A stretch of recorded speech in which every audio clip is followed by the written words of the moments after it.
I step into the day with the dawn ringing in my ears. Oh, well, I tune into my TV show. No better way, I gotta get myself into gear. Let's go. Oh, and I feel good today with my wake up in the morning espresso. I feel good today. It's my feel good breakfast show. Hey, hey, hey, good morning and welcome to a Feel Good Breakfast Show Expresso right here on SABC3. So good to be hanging out with you. Can you believe it? It's a Thursday, one step closer to the weekend. But welcome to it. Make yourself nice and comfortable. We got a great breakfast basket packed just for you this morning. A little bit of a snippet as to what you can expect. Rian Mansa, an adventurer extraordinaire. We absolutely love him. He's going to be here and he's about to embark on a brand new quest. It's called the Odyssey and I can't wait to find out more because who knows, you might be joining him on this one. That should be rather interesting. And then we also have some music in the form of the Winelands Chamber Choir. They are here, they are ready, they are warming up. They are going to be sounding phenomenal this morning, so it's a nice little treat in that basket for you this morning. And then if it's phones and tech that you are interested in, of course, we've been having a lot of fun taking a look at all the new features when the Samsung S9 and S9 Plus launch. But today we unveil the Galaxy Note 9 and all of its new features is going to be very, very exciting. Definitely want to get my hands on one of those. And if there's recipes you're looking for, we've got a plenty. We're going to be jumping into the kitchen with a delicious beef teriyaki and fragrant jasmine rice recipe, just to tease your appetite just a little bit. So that's a snippet of your breakfast basket this morning. Make sure you get yourself comfortable, go grab yourself a cup of coffee, tea, hot chocolate to start your Thursday morning and join us. Thank you very much for tuning in.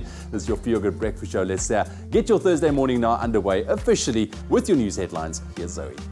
Baie dankie Strydom, and of course a very good morning to you. Starting with your national news, President Cyril Ramaphosa has unequivocally distanced himself from the economic freedom fighters' position on the nationalization of land.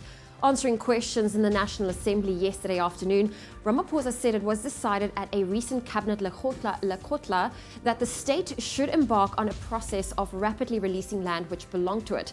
He said there is a great deal of land in municipalities which should be released as service stands. Ramaphosa said he was pleased that there was growing agreement in the country that the racially skewed pattern of land ownership must be altered. And staying with local news, student activists are putting pressure on President Cyril Ramaphosa to grant amnesty to some 150 students who were charged or convicted as a result of the violent Fees Must Fall protests. The student marched to the gates of Parliament yesterday as Ramaphosa was answering questions in the National Assembly. The presidency, however, says its hands are tied with regards to the matter. Although it sympathizes with the activists, it says it cannot interfere with the work of the prosecuting authority. And moving to news across the border, Zimbabwe's Constitutional Court is expected to make a ruling tomorrow in a historic presidential election case concerning opposition leader Nelson Chamisa and his main rival, President Emmerson Mnangagwa. The legal teams from all the respondents and applicants took the whole day yesterday to make their case. The Movement for Democratic Change leader narrowly lost to Mnangagwa, but his party alleges gross mathematical errors. Meanwhile, all Zimbabwe police have been recalled from leave to be deployed outside the Constitutional Court and around the country. And moving to news abroad, a third Australian government minister has resigned amid reports that a fresh attempt to oust Prime Minister Malcolm Turnbull as party leader is underway. James McGrath, assistant minister to the Prime Minister, insisted his resignation was accepted yesterday.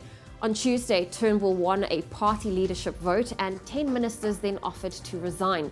Turnbull is under pressure over poor polling and a divisive energy policy. Turnbull's centre-right coalition will face a general election by May next year after recently losing a key by-election in Queensland. That's where I leave your morning headlines. We'll touch again on those in half an hour, but first let's take a look at your sport with Ewan.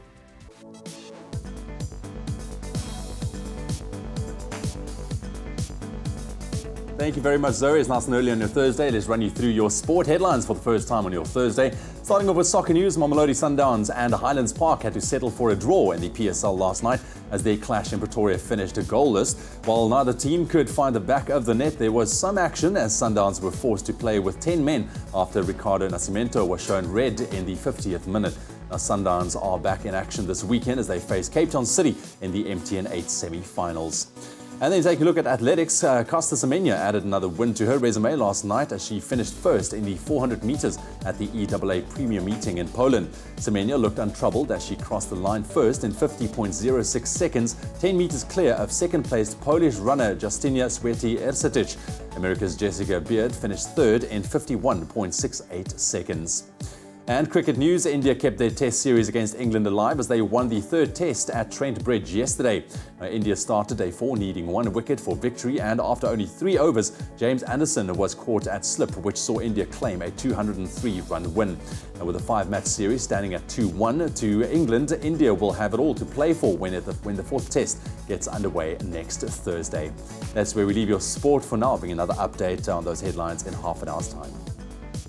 Well, thank you so much to all of the beautiful pictures that's been coming through to us. Every morning we ask you to send us a picture. And this morning we would like to say thank you to Ntokozo Theo Makatini for sending through her beautiful picture from Johannesburg. And if you're in Joburg this morning, you can expect a beautiful sunny day with a maximum of 24 degrees.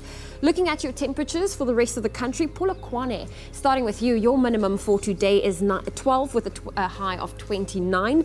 Mbombela 15 reaching a high of 28. Sunny conditions in Pretoria 11 with a high of 26. Johannesburg 8 reaching a high of 24. Mahikeng 7 with a high of 25. Klerksdorp 5 reaching a high of 24. Sunny conditions in Kimberley, a low of 5, a high of 21. Bloemfontein, your minimum is 1, your maximum 21. Richards Bay 15 with a high of 21. Now some rain is expected in Pietermaritzburg, a low of 11, a high of 16. Also Durban, wet conditions, a low of 16 and a high of 19. Mthatha 6 reaching a high of 16. Sunny conditions in East London this morning with a low of 9 reaching a maximum of 19.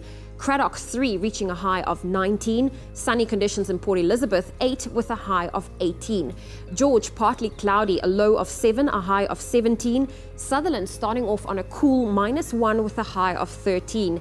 Cape Town 8 with a maximum of 16 degrees. Worcester 3 reaching a high of 18. Sunny in Springbok, a low of 5, a high of 19. And Uppington 4 is your minimum today and 22 degrees Celsius. That's your maximum for your Thursday. Well, we'll bring you another weather update in half an hour on your Feel Good Breakfast Show.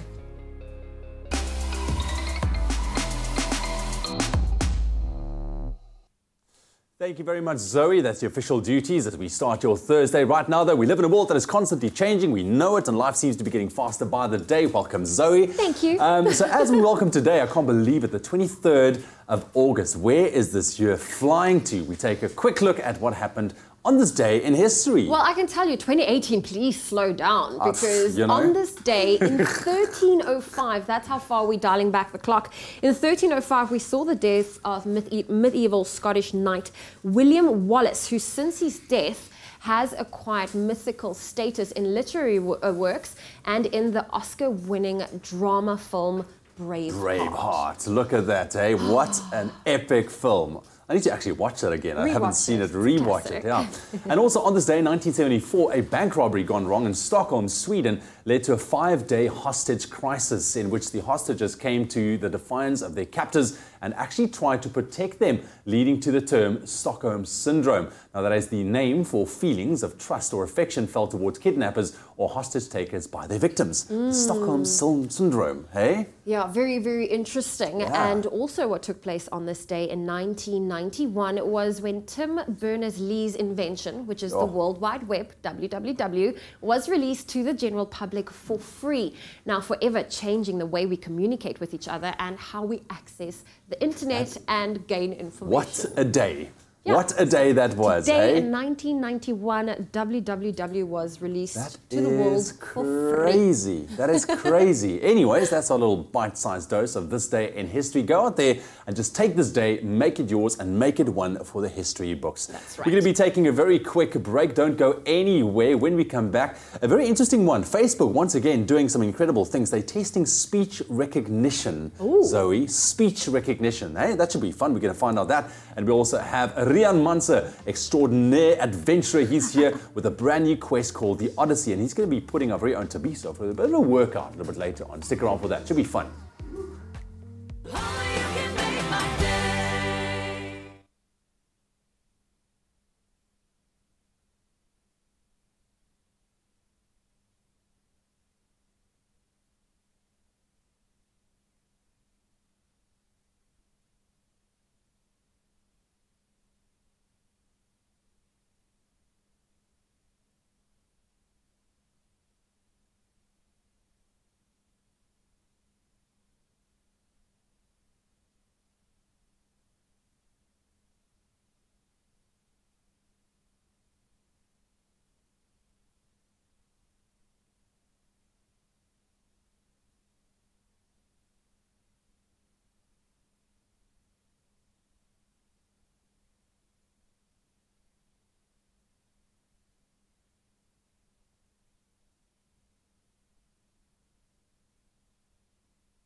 It's my feel-good breakfast show.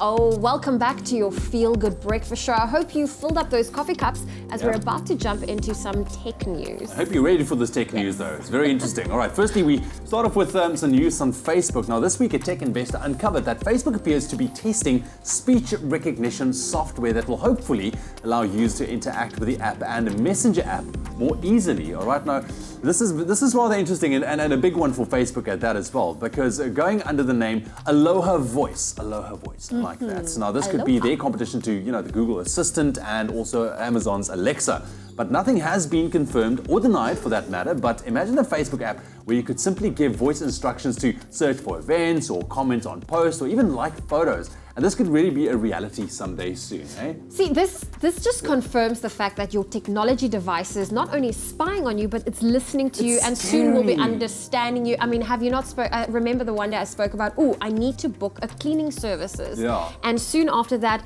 cleaning service adverts started popping up on my feed. And imagine if you're saying it with a bit of a thing in your voice, they're gonna be like, no, I don't want to. No, thank Very you. interesting, I'm good. the direction technology is going. And you know what? We also recently chatted about NASA's Opportunity rover being stuck in a giant sandstorm on the surface of Mars. Now, since losing communications with the little robot on the 10th of June, scientists have now confirmed that the skies are finally starting to clear, and using the Deep Space Network, they are regularly pinging the rover in, and they're waiting with bated breath to receive a signal that Opportunity is still functional. Now, it's considered to be the most successful robot in history. I have to say, I have a very soft spot for this little robot. we all do. Robot. It's lasted 14 years on the red planet after only being expected to survive for 90 days. So certainly beating the odds. And you can beat this little sandstorm or giant sandstorm. Like we said, we all come to know and love Opportunity as well. We've got this bond with him. It's amazing, but I'm hoping he's okay. I really do. He is fine. Thank you, Zoe. Yeah, go Opportunity. That's our tech news for your Thursday morning. From the news of tech to checking out how you can get your blood flowing all through your body on a Thursday. And these are exercises that you and I can do at our homes. And today we're joined by explorer Rian Mansa, who's here to talk us through his latest new epic adventure called The Odyssey. Now, I always wonder why or how someone like Rian, who's always on the road, traveling, manages to keep their body so fit. Please, how do you do it in the hotel rooms and in the bedrooms, wherever you find yourself? No, I think, Tabisa, so many people at home find themselves in the same problem that all of us do, the problem with time. So, I mean, when guys travel, all I try to find is that 15, 20 minutes of just doing something. And if your hotel room is the venue, make sure you do not skip a day. Okay, well, let's see the type of things you do in the hotel room. What are we going to do? What I try to do is just find 3 exercises, and I just do those 5 times. Which 3 are we going to do now? We're going to do burpees first, we're going to follow that with sit-ups and then push-ups. Fantastic. As simple as that. Let's get going. Great, so the burpees... All right, so the burpees that you do in a hotel room, which means you can do them from the comfort of your own house. And up. If you're in a 5-star place, you'll be able to jump up. If you're in a 1-star, you won't be able to. You might not be able to. And try to do a strict push-up because it just really... Okay, lovely. Okay, so when you've done the burpees, you'll normally be out of breath, like we're busy getting right now. When you go to the sit-up, you feel like cheating. If you've got something to link your feet to, we're going to do the linking our feet. Inside, outside. Yeah, you otherwise wouldn't have much things to link your feet to, right? So you'd put it underneath your bed, the actual bottom of the bed, and that would create the opportunity for you to do a decent sit-up, no cheating. Yeah. And then... Sit-ups are difficult to cheat. They are, unless you throw yourself forward, Yeah. Okay, so the sit-ups then go into push-ups, end the exercise. Yeah. That's where discipline also comes in. I think if you're about to finish that, the sit-up exercise, get ready to get into the push-up position. And then I think just a nice strict position like that for your push-up. And the slower the better. Yeah. Just so you can be strict. And you do hundreds of these. You have to tell me quickly, how does any of this that you do in the hotel room compare to, the adventures that you're always on? I think it's the attitude. I think you don't always that keen in the cold mornings to wake up and do these things. Yeah. But if you just do them, you build a little bit of resilience attitude-wise. Yeah. It's going to be my new best friend, this guy. He's here with us this morning talking about his latest new epic adventure. It's called The Odyssey. You with your feel-good breakfast show. Stay with us.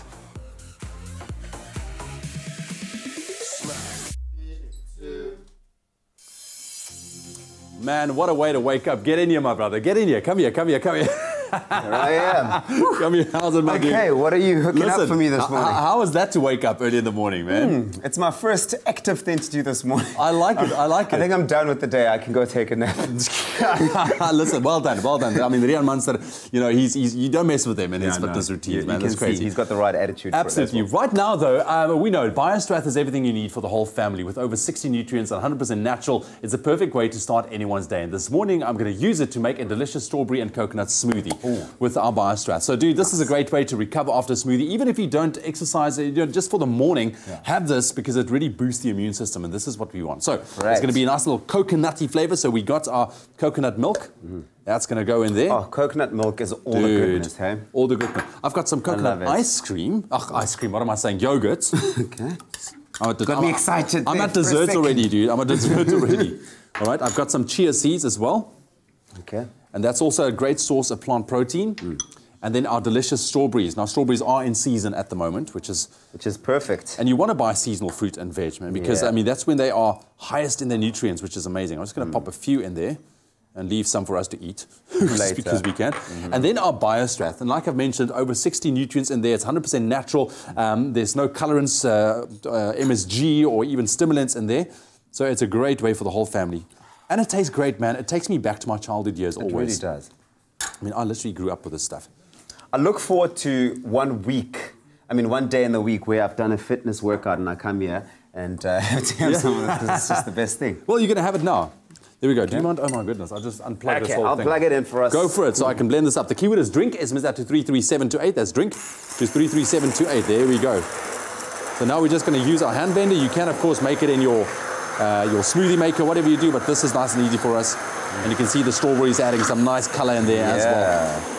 I'm always ready and on standby with the glasses. That's good, good. And with the chia seeds in there, they're also going to thicken it up nicely. It's going to expand as it absorbs the liquor. Dun, dun, dun. That should be fine, right? Do you think it's good? I think that looks good. I think it looks good. There we go. Yeah. So once again, that keyword is drink. SMS that to 33728. It will be on our website as well, expressoshow.com. I'm just going to pop that down there. And look at that, man. Look at that. And then, sorry, I need to, that's the one thing about me. I need to make sure that it's exactly even. If there was ever an incentive for gymming, this is the perfect one. That's it. You'll get me gymming anytime if you offer me this. It's really good. And just because we can, I'm going to try and do this.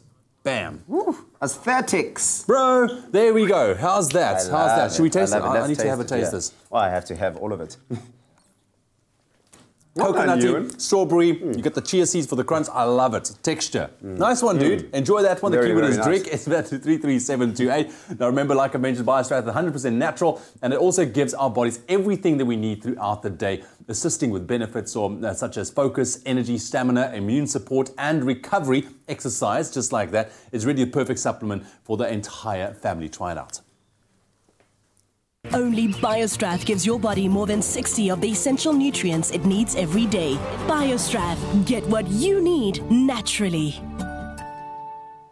Well, we are taking a very quick break on your Feel Good Breakfast Show. When we get back, JP Sebastian joins us and we talk about movies releasing this weekend at the box office. And while Rian Munster is currently catching up on the headlines, I'm looking forward to catching up with him after the break as we chat about his new adventure, The Odyssey. We'll get a little bit more information on how you potentially could get involved too. So we'll see you after the break.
It's my feel-good breakfast show. Welcome back. You're tuned into your Feel Good Breakfast Show, Expresso right here on SABC3. Hope you're enjoying this Thursday morning with us so far, but still lots to come, so stay tuned. Right now, though, of course, we know it. August is Women's Month in South Africa, and we celebrate in this way because of the historic 20,000 women march against past laws to Pretoria's union buildings, which took place on the 9th of August, 1956. 2018, though, is the centenary year of Mum Albertina Sisulu, and she is rightly being hailed as a woman of fortitude. So every day this month, we are taking a look at the wise words of an iconic South African Shiro to give us a bit of inspiration on your Feel Good Breakfast Show. Now today's woman of fortitude is a journalist, politician and also former Speaker of the National Assembly of South Africa, Dr. Freen Jingwala, who had this to say. She said, "The right starting point is to listen and to try and get an understanding of the perspective of the person with whom you are engaging. What that brings about is a respect for the other person." And that couldn't be further from the truth. It really is all about respecting one another. Wise words indeed. And as the saying goes, you strike a woman, you strike a rock. And we salute the role, the changes and valuable South African women have made and continue to make in our beautiful nation. Well, listen, I'm just catching up with Rian Mansur. He did a little bit of a fitness earlier with Tabiso, but I think the main reason we are here is to talk about this brand new adventure, the Odyssey that you're embarking on, and that is you are going to basically be rowing from the Canary Islands to Barbados, two of my most bucket list, top of the bucket list destinations, and you're looking for someone from the public to join you on this adventure. Why? Sure. Yeah, I think, I've been privileged in the last 17 years that people have given me opportunity. We sometimes forget, Zoe, how good people are to us in our careers. We sometimes think it's us, but it's got nothing to do with us. And the privileges I've been given, I want to hand that privilege over to somebody, and somebody that would never have expected it. We say we're looking for an inspirational person. All we're looking for is somebody with a bit of guts, a little bit of bravery that can sit on that boat with me for 2 months and make it to the bucket list place like Barbados. Yeah. And you know what, when you say you're looking for someone inspirational, what are some of those qualities? Because, spending 2 months on a boat is not easy. You and your wife, you rowed to Hawaii. What are some of the challenges this participant can face? Well, being able to, first of all, we need them to be competent when it comes to water and for them to be confident on water. You're 2,000, 3,000 kilometers from any land, and I think sometimes that can be overpowering. But nothing trumps a good attitude. When somebody's morbid and they can tell you where the problems are, it just never works in the places where I go and explore. So when I've got somebody who's a bit bubbly, when tragedy hits to some degree, I want them to tell me a joke or to at least just have a slight nervous little smile on their face. Okay, when is this adventure kicking off? So just for those who are interested in participating to mentally prepare themselves. Please, the time that we've been using this month is the call to entry. Okay. So it's a month that has flown by. We have 10,000 entries already, so you can just imagine. The big TV shows in South Africa don't even get 10,000 entries. We've got forgive me. Someone's calling you. We've got people just who need to SMS the word ROW, R-O-W, to 39400, and then they're in with the chance. We start the boot camps next month. Okay, so talk me through the selection process. So yes, you SMS in the keyword ROW to the number 39400. Yep. Then you are part of the entry list. Yep. Then you have to participate in a boot camp. You have to, yes. We're taking the 10,000, and hopefully it will be more now. We're bringing that down to top 50. Okay. By the first week of September, we're going to draw that 50 down to 10. And that's where it's going to get intense. We've got a boot camp in Langebaan where the guys are going to go through their paces for 4 days. Sure. I'm nervous for them. It's a place, unfortunately, where we need to see the people that talk the big game and the people that are willing to live that big game. And that's where it's going to get tough. We're filming all of this. So what's going to be exciting is that South Africans and probably the world are going to be able to see the selection process in its ugliest, dirtiest, sometimes most brutal places. But that's what it's going to be like, because you're going to be on a rowing boat. How big is the boat? It's 6.9, so nearly 7 meters long and 1.5 meters wide. So it's tiny. You live really shoulder to shoulder. For 2 months? 2 months, and we leave for Canary Islands in November, but we'll start rowing that first week of December. Okay. And why did you choose the the Canary Islands to Barbados? What's behind the destination? Sure, so Canary Islands are the closest to the trade winds. Okay. I want this to be a safe journey as well. So if you can see coming from here, you've got a lot of weather systems that go down the coast of Africa here. The trade winds begin roughly to this northwesterly area of Canary Islands. Okay. And then Barbados, I must tell you that when I say the word Barbados, it just makes me feel good. I just think of Rihanna. Oh, exactly.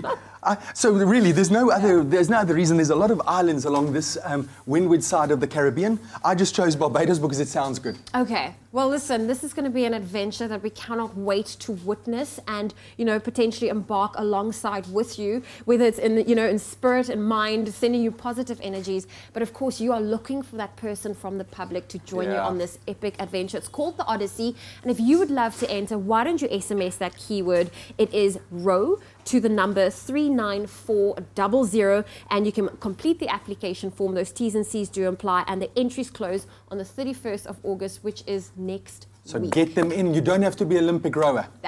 You heard it from the man himself, Rian Mansa. Thank you so much for joining us. Cheers, eh? Oh man, I just want to know, can I enter, Rian? I want to know if I can enter, man. That little adventurer in me is screaming right now. It sounds epic. Thank you very much for joining us. Right now, though, let's get into your news headlines very quickly. Starting off with your national news, President Cyril Ramaphosa has unequivocally distanced himself from the economic freedom fighters' position on the nationalization of land. The president said there was a great deal of land in municipalities which should be released as serviced stands. And student activists are putting pressure on President Cyril Ramaphosa to grant amnesty to some 150 students who were charged or convicted as a result of the violent fees must fall protests. Now, the students were told that the work of the prosecuting authority has to run its course. Then international headlines this morning. Zimbabwe's Constitutional Court is expected to make a ruling tomorrow in a historic presidential election case concerning opposition leader Nelson Chamisa and his main rival, President Emmerson Mnangagwa. And lastly, a third Australian government minister has resigned amid reports that a fresh attempt to oust President or Prime Minister Malcolm Turnbull as party leader is underway. Now, Turnbull faces a general election in May next year. That's where we leave your news headlines. We'll bring you a full update on those stories at the top of the hour.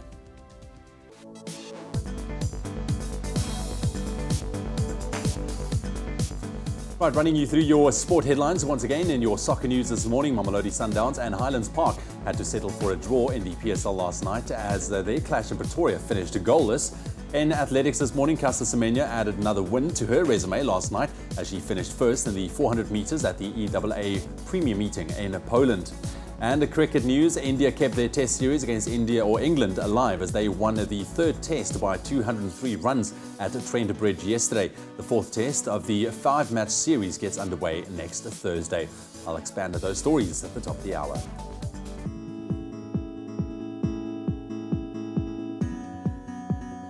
Well, let's get your morning underway by taking a first look at the traffic. In Gauteng, in Midrand, there's a stationary vehicle. It's on the N1 northbound at Allendale Road, currently blocking that left lane, so please keep a lookout for that.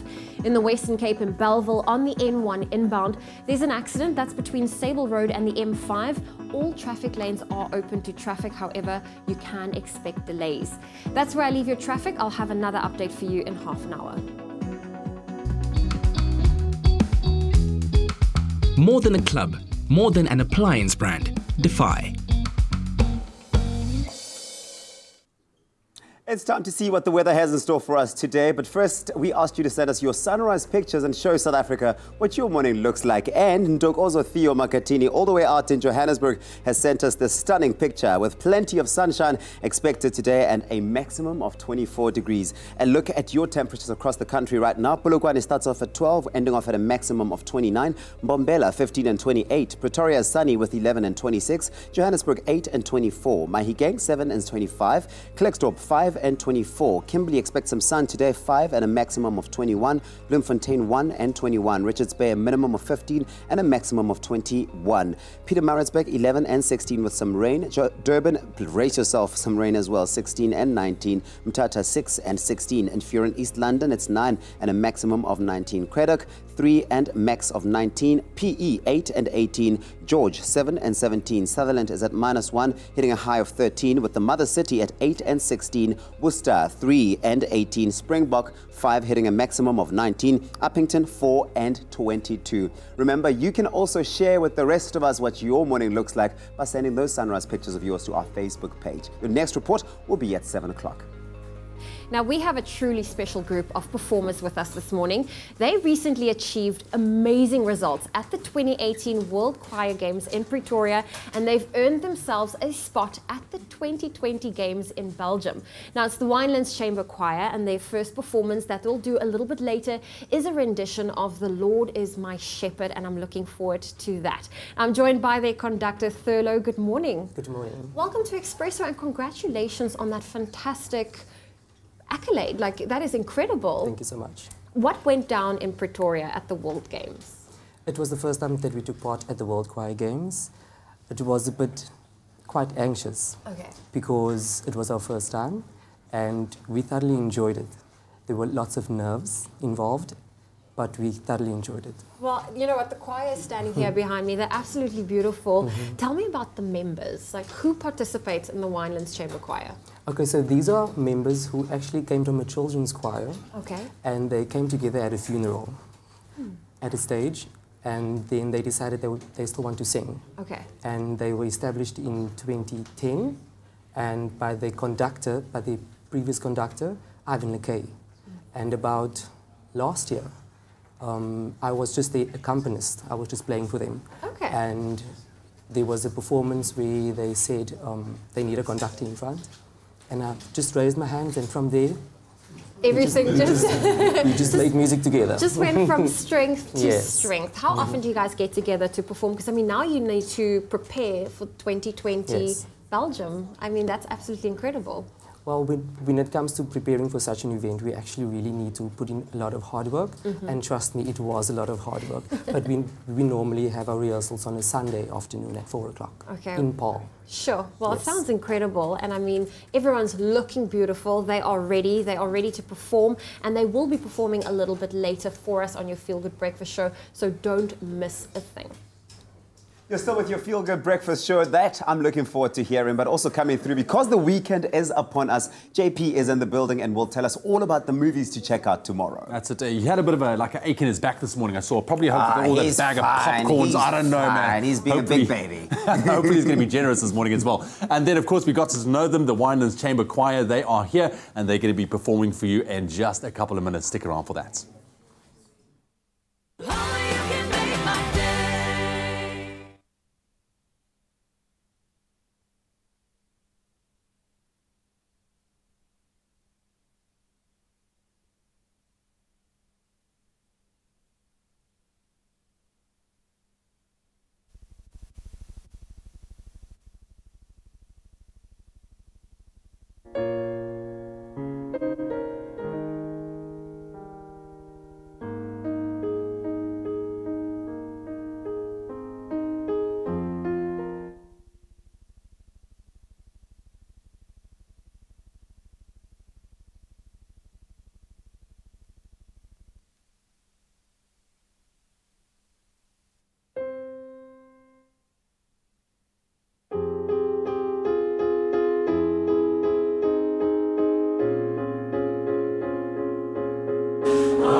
Okay, guys, we need a bit more. We need a bit more, please.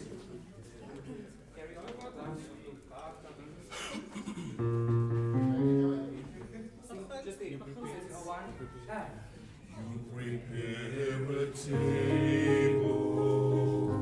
a table for me, in the presence of my enemies. Surely goodness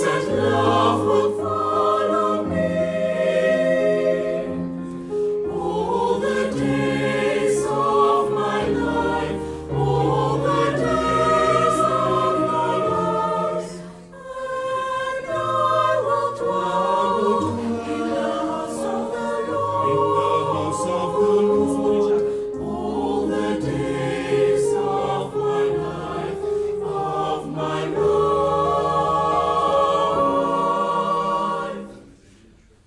All the days of my life, of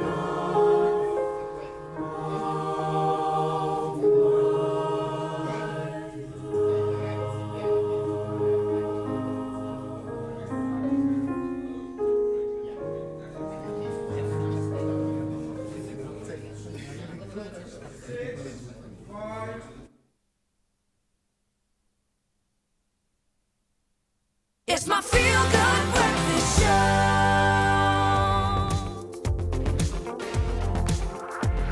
Welcome back to your Feel Good Breakfast Show. It's Expresso on SABC 3. I can just say we have some serious talent in South Africa because the Winelands Chamber Choir, they've just done their warm-up and they will be performing for us a little bit later. JP Sebastian, you joining us too. You've got talent too, giving us your movie reviews and being stingy with your popcorn.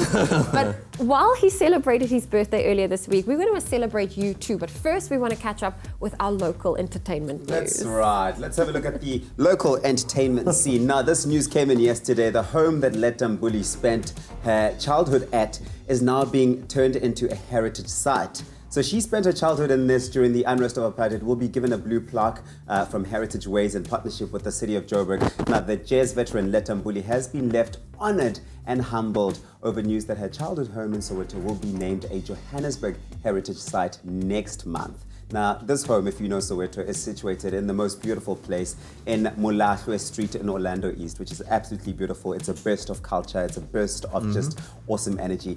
And she's just said that it's difficult to express myself because I'm not the only one who was involved in the struggle with the music I was doing, but I do feel honored and humbled. I did not expect it, said Mama Letta Mbuli. Now, the musician said that the home held many wonderful and sad memories for her. She shared that the house was shared with her mom and her aunt and her brother, who were constantly targeted by police under apartheid law. And she says that she lost her brother when she was 13 and he was arrested and taken to Leeuwkop, where he was shot at close range and died. When they tried to get his body, the authorities refused to release it. The mother had to get a lawyer. But despite all those tough times, you know, she looks back at this and she looks at the fact they've come a long way. And this house is now a heritage site, and there's a story to be told that can inspire the entire nation, which is absolutely amazing. It's astonishing how much of a threat, speaking of talent, art can be to repressive systems. And so, you know, I think people in our age group especially need to celebrate the fact that we've got so much of a legacy, like in jazz in South Africa. Hey, maybe people start sampling into hip-hop and all that kind of stuff. Like, we should learn some more. Maybe go visit. And it's going to be great to go and visit. It is going to be great to go and visit. So off to like that sad ending to just thinking about when we visit that house and we just take it all in. That's beautiful. And we get to enjoy it too. Now, JP Sebastian is hiding away because it was his birthday on Monday. So today is, you are blending in. Look at that shirt and pillow. It is Throwback Thursday. So in honor of JP celebrating his birthday week, we want to celebrate you by taking a look at some of your funniest moments. I mean, JP, you're probably the stingiest guy when it comes to handing out popcorns, but you love throwing your arms up in the air. And we've got so many pictures of you being super duper animated. And also look at him being embarrassed now. I'm trying to be restrained. I'm going to sit on my hands for a bit, but like there's like two states of mind, one that controls the limbs and one that controls the brain. I think it's a nervous thing, clearly. Who is that? Oh, why? Oh, we're going through some Throwback Thursday footage. Now this is you on Presenter Search on 3, like all those many years ago. It feels like a eulogy now. Thank you. So you haven't aged one bit, JP. You've grown a bit of hair, I must tell you, especially on the top part here. Yeah, I promise this is also just hair down here. Please, we don't need this to know is about just bushy. Listen, your mother's watching. I know. Every day she tells me, "See how Katlego sits? Look at his posture. Like, learn from him." And I'm like, "Yes, Mom. Okay. I'm old now." Oh, well, JP, listen, we just want to wish you a happy birthday. We love having you part of the Expresso family. Thank you, guys. I went to go watch Pitch Perfect 3 with him. I just have to put it out there. So I was very disappointed. No, I was disappointed when he didn't give it enough popcorns that it deserves. So I hold it against him. But of course, you have such a unique way of expressing yourself. Someone's got to keep you level-headed. Like you love life, and sometimes you just got to meet a grumpy old man. It's going to bring you down to earth. Well, you just had your birthday, so you're certainly that in my life. But happy birthday, JP. And if you would love him to recommend a movie, feel free to head on over to our social media for him to go and check out and use that hashtag Expresso Show. Well, gee, thanks, guys, for all that fun. And I hope after that, JP is feeling generous this morning. Is going to be talking some movies. First up, though, let's quickly take a look at your box office top 5.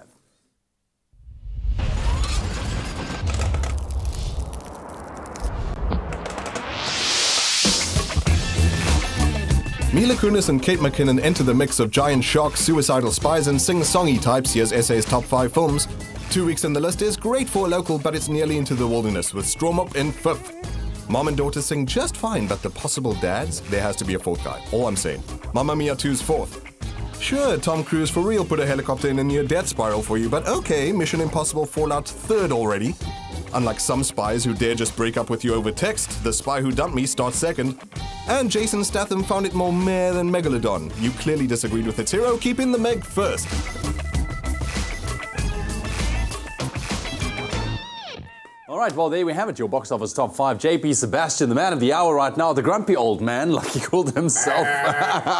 Can't believe it, man. You're not that old, man. That's my new rating system, just how many times I grunt. Really? And make sounds. Well, you've grunted once not already. Necessarily from my mouth. So. It's okay. Listen, let's talk movies and not grunts. What we can expect going into this weekend, man. Very exciting. The Wife. We spoke about it briefly earlier on this week. The Wife, yes. It stars Glenn Close and Jonathan Pryce, and they are the treats, the centerpiece of this movie. I said earlier this week that if, say, you're studying drama, say you're studying acting or something like this, this is just a masterclass. The pleasure of watching these two people act is enough. You almost don't need to know what the story is about, so I don't care. But anyway, if you must know, it is about Jonathan Pryce plays this author who is he's achieved greatness already as far as like book sales and audience and reach and just his style and all that kind of business. But at the very start of the movie, you learn that he's about to receive the Nobel Prize for literature. And all these things come welling up for his wife, who has been there for him since day one, who put aside her career as a writer and jumps back and forth between the history of the two of them together in college days and learning that she had this natural talent. She had this knack. And was she the spark to his talent? Or was she, behind every great man there's a great woman, and does she get noticed? So all that bitterness wells up as well as these infidelities and whatever. But just the force of the acting I was pleased with. Story maybe a bit transparent, but yeah. But it sounds like a gripping movie indeed. Just take a look at the acting itself. For like, you don't see a lot of these movies where like couples go to war in their silver stages, like in their late sort of period. You think like it's a happy sort of like, romance kind of thing. But no, stuff is real and the arguments are. All right, cool, man. Thank you. That's The Wife, so make sure you check that out. Another one that's real and gripping. JP can't get enough of this. He ate all of his popcorns for this one. I'm looking for the door. AXL, sit down. Sit down. AXL, dude. Come on, for those people who haven't. I know, and some people who said I was grumpy. Okay, shame. Let me be clear. No, avoid. AXL. Look, like I said as well, if you're 10 years old, you probably have a better imagination than I do, I promise you. So maybe you can eke more out of this than I can. But I was laughing for all the wrong reasons. It's hecka cheesy. Man, the ending is... Anyway, so a young boy comes across a robot dog. As you do, $70 million worth of military equipment, and the thing is gaining sentience. The teens have no questions. Like, there's no sort of, I don't want you to go into a Matrix moment of talking to the Colonel Sanders the way they did in the Matrix or whatever.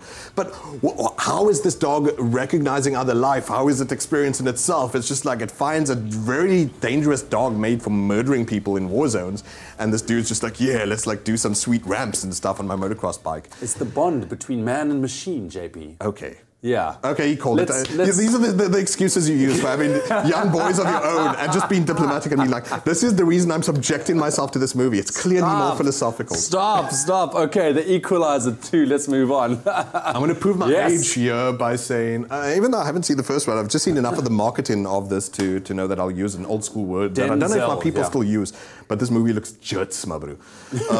Looks juts. Juts. I don't know if people still say that. But Denzel is back and he's peeved. Yes. Is the nicest word I can use. Going to town there, straight out the gate against some guys who violated a woman. And so you're just like, yes, more of that, just righteous violence. I'm more of, and I don't know where you stand on this, but like a man on fire kind of guy. Man on Fire is sort of like a filet mignon, the way he says revenge is a dish best served cold, maybe a cold filet mignon. This one is like a cold Texan steak by the looks of things. Just larger and bigger action set pieces. I've seen people like critics and all that kind of complain about subplots and all that. Maybe that stuff can get distracting. I ain't seen it. But really, is that why you're going to go watch this? Yeah. If the action's tight and it's clean cut and whatever, that's what I'm into. That's it. And it's Denzel Washington. Come on, we love him. I do dearly. He's brilliant. He's brilliant. Thank you very much, JP. We are going to be talking about, I've been seeing this popping up on news headlines, on social media, crazy rich Asians. It feels like a big deal, yeah. Hey, it feels like a big deal. We're going to get the lowdown from JP in just a little bit. Stick around. Cheers. The legendary Tab Dogs are back in South Africa. The group has toured more than 330 cities around the globe since 1995 and will be at the Grand West in Cape Town from tonight until the 26th of August, which is Sunday. Then they move up to the Teatro at Monte Casino in Johannesburg from the Wednesday, or the 29th on Wednesday of August. And today we are launching a competition where you stand a chance to win a set of double tickets to the opening night next Wednesday at Monte Casino. Simply SMS the keyword WIN, your name and city to 33728. Best rates apply, and remember that this competition is only open to Joburg viewers. Now we have 50 sets of double tickets to give away, so don't miss this opportunity. This competition will close today at 12 p.m. So hurry up and enter. T's and C's can be found on expressoshow.com. Listen, these guys are on fire. I cannot wait to see them as well. Now, we are going to be taking a very quick break as Princess prepares my cup of coffee. Thank you very much, Princess. Listen, when we come back, we're talking about something quite interesting. We're heading to the final frontier, other worlds maybe, I don't know. But South Africa just launched the Hyrax project. What on earth that is, I have no idea, but we'll find out all those details coming up. Super exciting. And then, of course, we've been teasing you the whole morning, but they are here, they are ready, their vocals are warmed up. The Winelands Chamber Choir, they join us, and they'll be performing after the break. Enjoy a moment in between with McCafe. See you after the break. Join the party on Top Billing this Saturday evening as Mickey Monoketsi, champion of healthy living, remembers the mountains she climbed to reach the top. Our dream home is a tree house in the city. And our Howick getaway stars blogger Zama Mguni and actress Tuso Mbedu. I'm here with these two beautiful ladies, Tuso and Zama. Watch me as I conquer my fears. And I experience a lot of firsts. So be sure to tune in to Top Billing this Saturday at 6 p.m. or repeat Sundays at noon. Go guys, let's go, sound check. Got 2 minutes. 1, 2, and... Yeah, oh, I walk through the valley of the shadow of death. I will fear no evil, for you are with me. Thy rod and thy staff, they comfort me.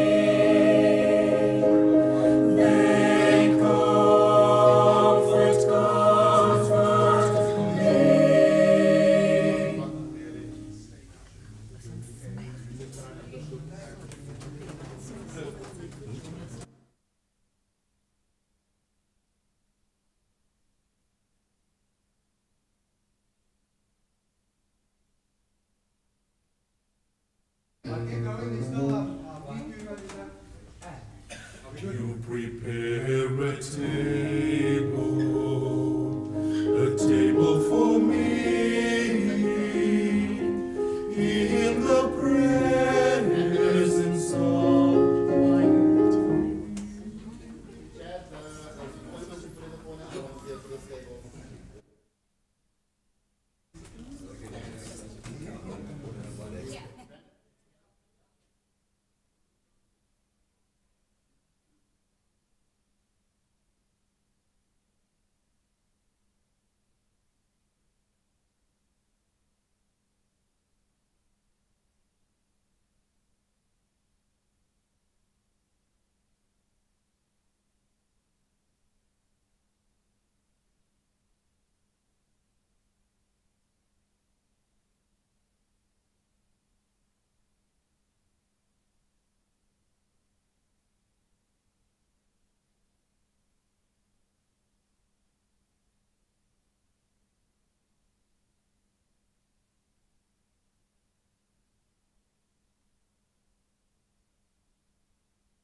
Welcome back to your Feel Good Breakfast Show. I hope you filled up those coffee cups as we're about to get into some music. The Winelands Chamber Choir, they join us this morning. They were established in 2010 and they've only gone from strength to strength as seen at the 2018 World Choir Games. They joined us this morning with their rendition of The Lord is Your Shepherd.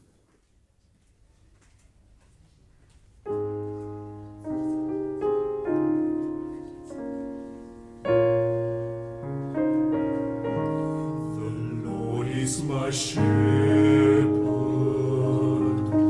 I shall not want. He maketh me to lie down in pastures green, beside still waters. He leadeth me, he restores my soul.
Beautiful performance indeed by the Winelands Chamber Choir. They will be back a little bit later on again for another epic performance. Right now, though, let's quickly take a look at your news headlines. It's your Thursday morning. Starting off with your national news, President Cyril Ramaphosa has unequivocally distanced himself from the economic freedom fighters' position on the nationalisation of land. Answering questions in the National Assembly yesterday afternoon, Ramaphosa said it was decided at a recent cabinet lekgotla that the state should embark on a process of rapidly releasing land which belonged to it. He said there's a great deal of land in municipalities which should be released as service stands. Ramaphosa said he was pleased that there was growing agreement in the country that the racially skewed pattern of land ownership must be altered. And student activists are putting pressure on President Cyril Ramaphosa to grant amnesty to some 150 students who were charged or convicted as a result of the violent fees must fall protest. The students marched to the gates of Parliament yesterday as Ramaphosa was answering questions in the National Assembly. The presidency, however, says its hands are tied with regards to this matter. Although it sympathizes with the activists, it says it cannot interfere with the work of the prosecuting authority. Then making international news this morning, Zimbabwe's Constitutional Court is expected to make a ruling tomorrow in a historic presidential election case concerning opposition leader Nelson Chamisa and his main rival, President Emmerson Mnangagwa. The legal teams from all the respondents and applicants took the whole day yesterday to make their case. The Movement for Democratic Change leader narrowly lost to Mnangagwa, but his party alleges gross mathematical errors. Meanwhile, all Zimbabwe police have been recalled from leave to be deployed outside the Constitutional Court and around the country. And lastly, a third Australian government minister has resigned amid reports that a fresh attempt to oust Prime Minister Malcolm Turnbull as party leader is underway. James McGrath, assistant minister to the Prime Minister, insisted his resignation was accepted yesterday. On Tuesday, Turnbull won a party leadership vote and 10 ministers then offered to resign. Turnbull is under pressure over poor polling and divisive energy policy. Turnbull's centre-right coalition will face a general election by May next year after recently losing a key by-election in Queensland. As we relieve your news headlines for 7 o'clock, we'll bring you an update on those headlines once again in half an hour's time.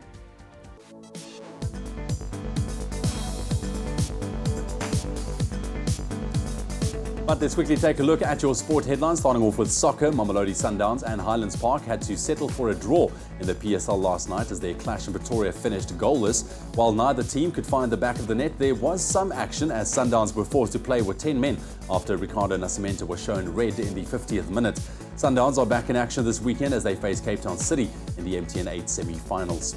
And then over to athletics quickly. Caster Semenya added another win to her resume last night as she finished first in the 400 meters at the EAA Premium meeting in Poland. Semenya looked untroubled as she crossed the line first in 50.06 seconds, 10 meters clear of second-place Polish runner Justyna Święty-Eresic. America's Jessica Beard finished third in 51.68 seconds. And ending off with cricket news this morning, India kept their test series against England alive as they won the third test at Trent Bridge yesterday. India started day 4 needing 1 wicket for victory, and after only 3 overs, James Anderson was caught at slip, which saw India claim a 203-run win. With the 5-match series standing at 2-1 to England, India will have it all to play for when the 4th test gets underway next Thursday. As we leave your sport for the 7 o'clock bulletin, I'll bring you a run-through of those headlines in half an hour's time.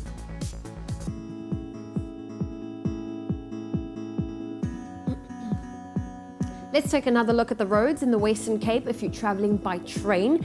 Commuters travelling on the Central Line can expect delays of 60 minutes due to manual authorization. And in Gauteng and Bedford View, there's been an accident on the N3 northbound and it's after the Galulis interchange. You can expect delays.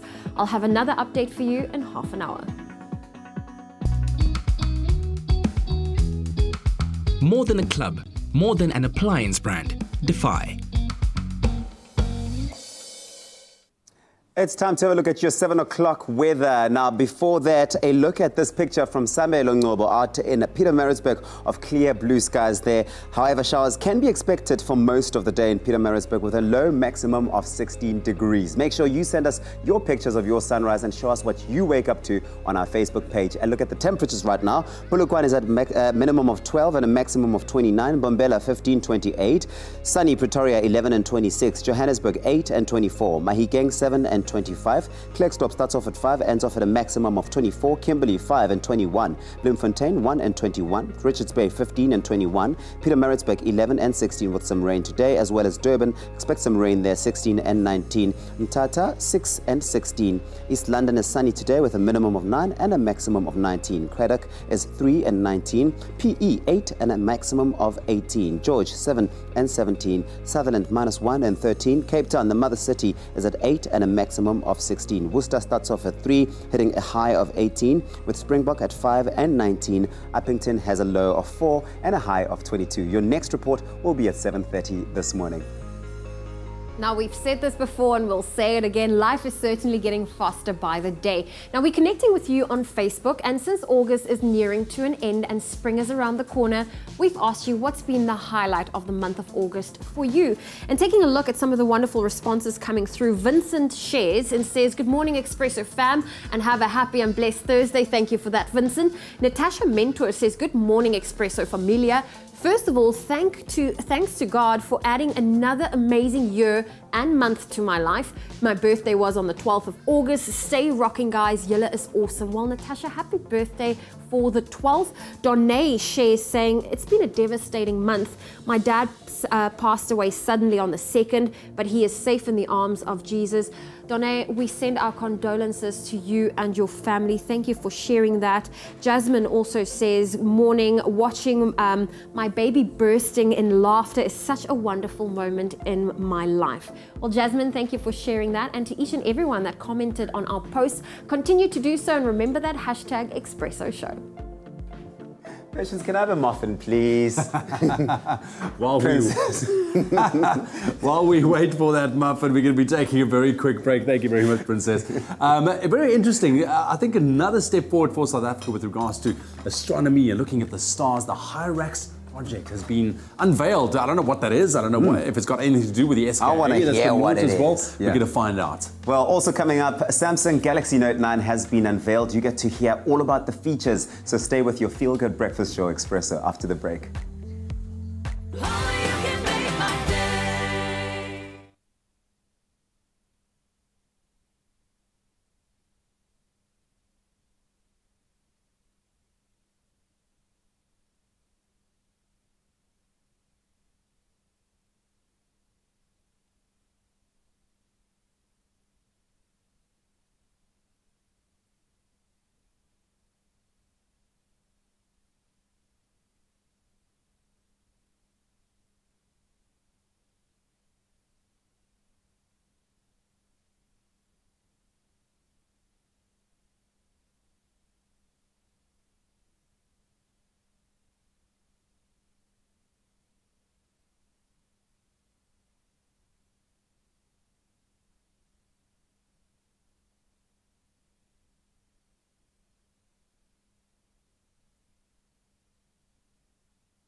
It's my Feel Good Breakfast Show.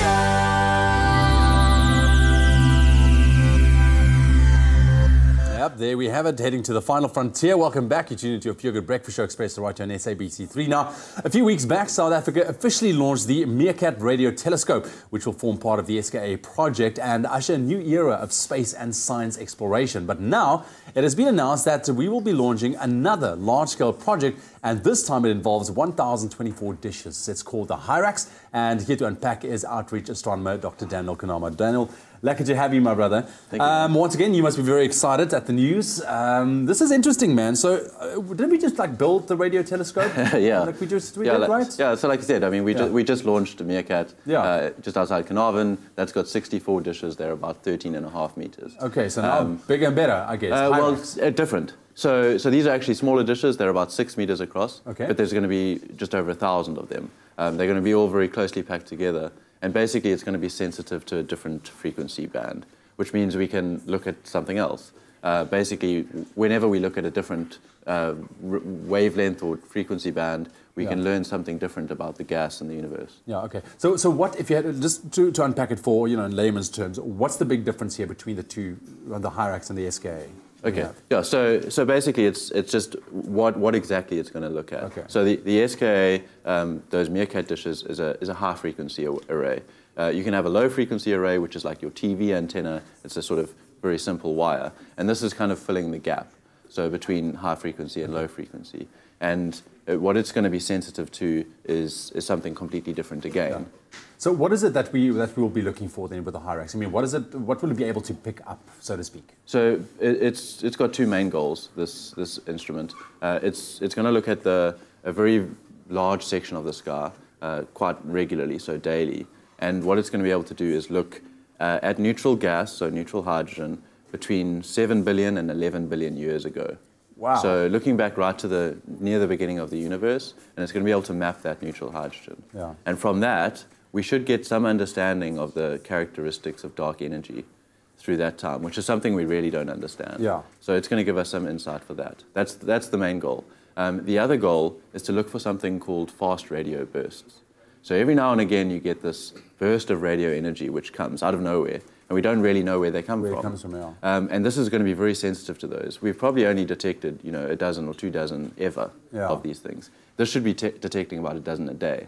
Oh, wow. And because it's on the Meerkat site and it'll be close to Meerkat, we'll be able to follow them up and try and see what they are and where they've come from. So, but just to unpack it, this is completely separate from the SKA. Yeah, so it's a separate project. It's funded separately. It's through the NRF, and the University of KwaZulu-Natal has launched this project, and they'll be running it and training students and things. Yeah. But it will be on the Meerkat site or the SKA site, so using all the same infrastructure and the radio quiet zone. Yeah. And I think this is, once again, just a very big leap for South Africa. Why is this such a huge innovation for South Africa? Why is this something that you think will really now put us on the map solidly? Well, I mean, this is what's happening. So we've built Meerkat now. We showed we could do it. It was a South African project. Now these other projects are coming. The SKA is coming. Hyrax is now coming. People have seen us as we're becoming a radio astronomy hub and an astronomy hub. And I mean, we're basically, Africa is thrown itself into the astronomy realm, and we're doing really, really well. We're actually bidding at the moment this week to host the General Assembly of the International Astronomical Union. Oh, fantastic. In 2024. So we should find that out next week. Hey, look at us South Africans go, man. Waving that flag. Love it. Daniel, thank you very much, man. Really appreciate it. The Hyrax, something definitely to look forward to, and also, once again, to be proud of in South Africa. Well, there's a reason we don't call a phone just a phone anymore. It's become our interface with the world professionally, creatively, personally, and, well, of course, the ever-available source of entertainment. Now, one company that is constantly pushing the boundaries of what your device can do for you is Samsung. And we were there at the launch of their dazzling new Galaxy Note 9.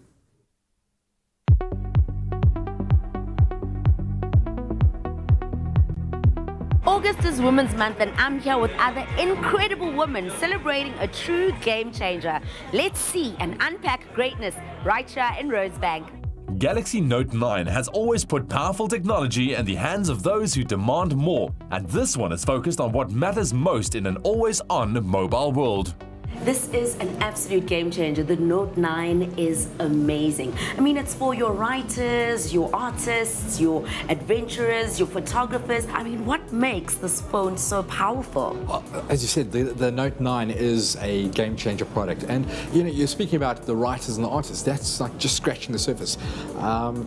It allows us to express our creativity in that regard, but at the same time, it is a business powerhouse. It's a gaming powerhouse. It is for that customer who wants it all. It is our most powerful processor. It's the best screen that you've got, the most incredible camera. So we stopped at nothing to bring across the Galaxy Note 9. Some guests love the power of 128 gigabyte storage, expandable up to 512 gigabyte. For others, it's just what a complete mobile office is. Craig, what exactly makes this amazing phone so powerful? We've taken every best aspect of every S and Note we've done before, made it better, and put it in this device. And this really is the next level of innovation in a technological device. You've got more space to do what you need. That's also expandable. Yeah. We've also made it simpler. So you now don't need a specific hub or a cradle to get DeX. Now, what is DeX? DeX is Windows on your device on a bigger screen. Yeah. And if you're on DeX, you want a Bluetooth mouse and a Bluetooth keyboard, and you may need a Bluetooth headset, right? We can connect up to 7 Bluetooth devices now. Really what we've done is we are looking at what we've done best and we're making it better. The battery life must be absolutely amazing.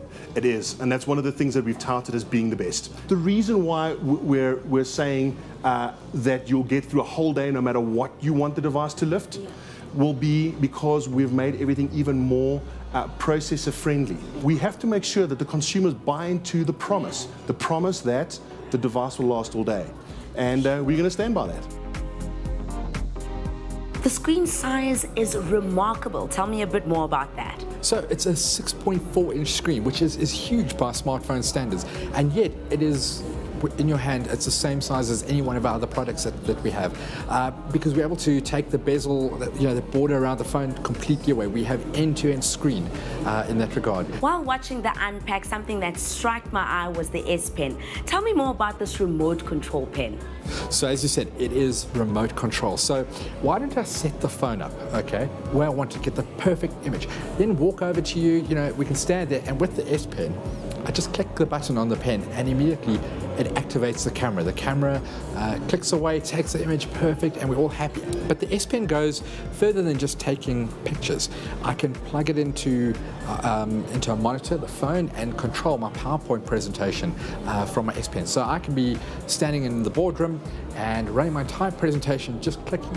One click forward, double click to go backwards, and there's a host of other applications that you can manage from the S Pen itself. Well, the game changer thing, instantly I'm thinking about the stylus, because I thought this thing was on its way out, and Samsung just managed to reinvent this completely, what people thought was on the way out. Like, they've just done it again. They've managed to make it a Bluetooth stylus, which is one of my favorite features. I just tested it out now. And as a person who absolutely loves taking selfies, I think it's going to change the way, a lot of photography is done.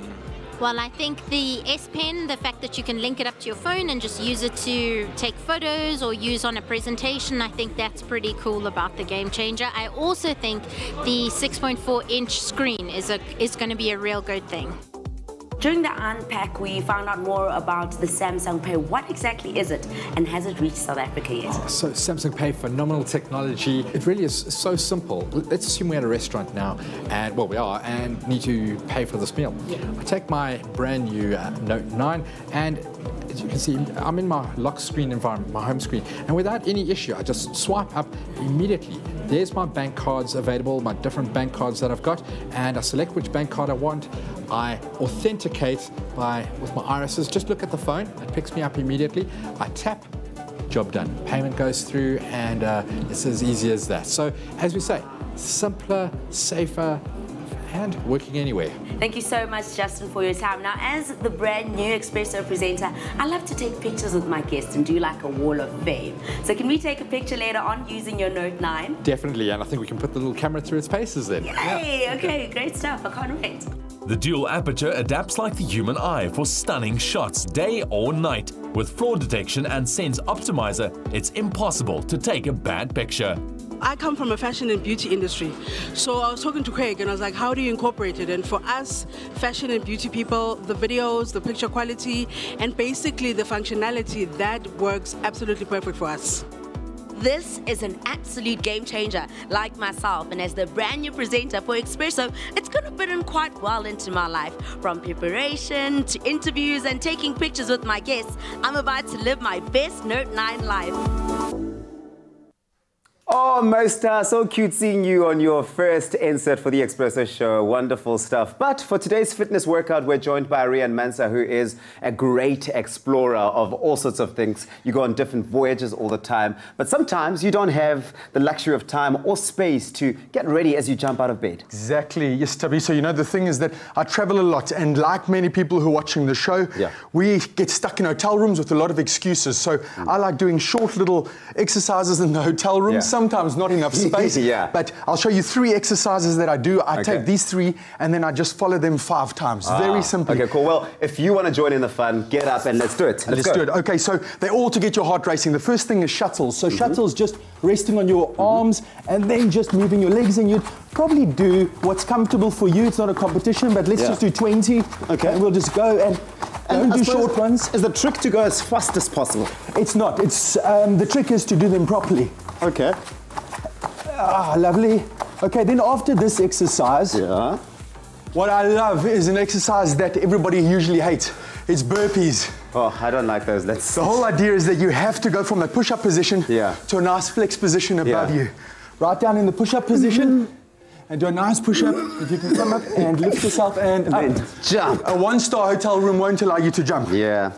Let's just do 5 of these. 12? Did you say 12? Let's do 5 quickly.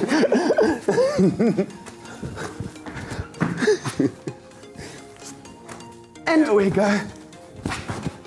So I suppose for you, it's really about finding those interesting things to do that are unusual, but keep you going, right? Now, as you can feel it already, your heart rate's going and your breathing's going. That's the most important thing. Ending off, just lunges. Yeah. Again, if your hotel room is small, lunges like this. Now step forward. If your hotel room is small, you're going to do it just in the same space. If you've got a big hotel room, do it around the hotel room, from the coffee machine and back. Oh, okay. You can feel that, eh? It's amazing. It looks simple. Really gets you going. 5 of those and you're ready for the day. Wonderful. Okay. Right, what's next before we just wrap it up? You have your sip of your cup of coffee. Yeah. Start the next exercise. Which is what? What would you normally do? Again, we just go back to those shuttle runs. You do those 5 times. You start again, and now when you get into that position, you see it feels a lot more uncomfortable than it did the first time. Woo! Rian, okay, thank you so much. Woo! I need to have some water. This is really difficult, but it's really good, and I can see how effective it can be if you're doing it at home. Stay with your Feel Good Breakfast Show, Expresso. Cheers. Oh, listen.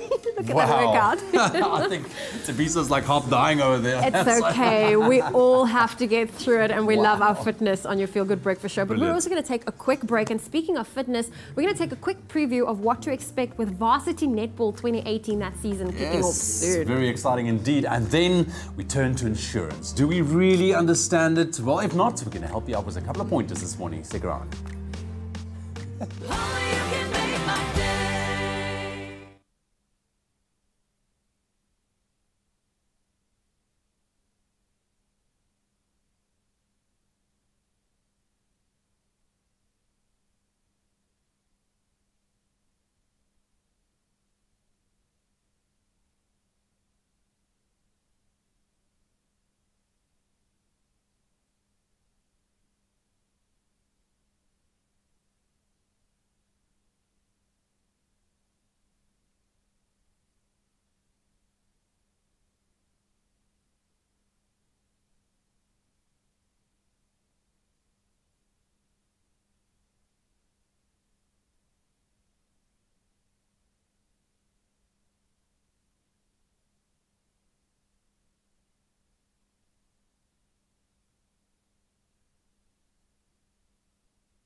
It's my feel-good breakfast show. Welcome back to your Feel Good Breakfast Show. It is Expresso, and exciting times ahead as South Africa's university sports rivalries will be renewed this weekend as Varsity Netball returns. And after 6 years of fierce competition, it's definitely become one of the most entertaining local women's tournaments on the sporting calendar. Now, we have both the University of Stellenbosch and the University of the Western Cape will be in action next month, and their captains join us this morning. We have Carla Verd and from Marties and UWC's captain Keisha van Skalkwyk. Good morning, ladies. Good morning. This is such an exciting tournament. I mean, we were just talking off air and you said this is the best and the most exciting. Yeah. But we're also seeing the results from the tournament showing in the national team, netball team. What does this tournament mean for you? Carla, I'm going to start with you. Well, the statistic you just mentioned just shows how important this tournament really is. And in my regard, this tournament just like shows different colors of people and the cultures, and it is like a crucial stepping stone towards the future and what every netball player wants to achieve in their future. Just to be in that national squad. Exactly. Yeah. And Keisha, what does it mean for you? Well, to me, it's a very important competition, and I think it's sort of the foundation for young aspiring netball players that want to come into the system. And you know, this competition is a nationally televised competition, and it gives players that exposure to, you know, the exposure that we wouldn't have gotten from other platforms of netball. And we see that in the Protea team because players that have played in the Varsity Netball are now in the Protea squad, which just shows that this platform is such a good it's a great stepping stone. It's a great stepping stone towards that, yes. Yeah, and it attests to the fact that it is one of the best competitions that we have in South Africa at the moment, and it helps us with the growth of netball in South Africa as well. Most definitely. Yeah. Well, ladies, I know that the tournament also has a theme, show your colours. Yeah. What does that mean for you at Marties? I'm going to start with you, Carla. Yes, well, show your colours is it's representing not only your university but your ethnicity as proudly as you can.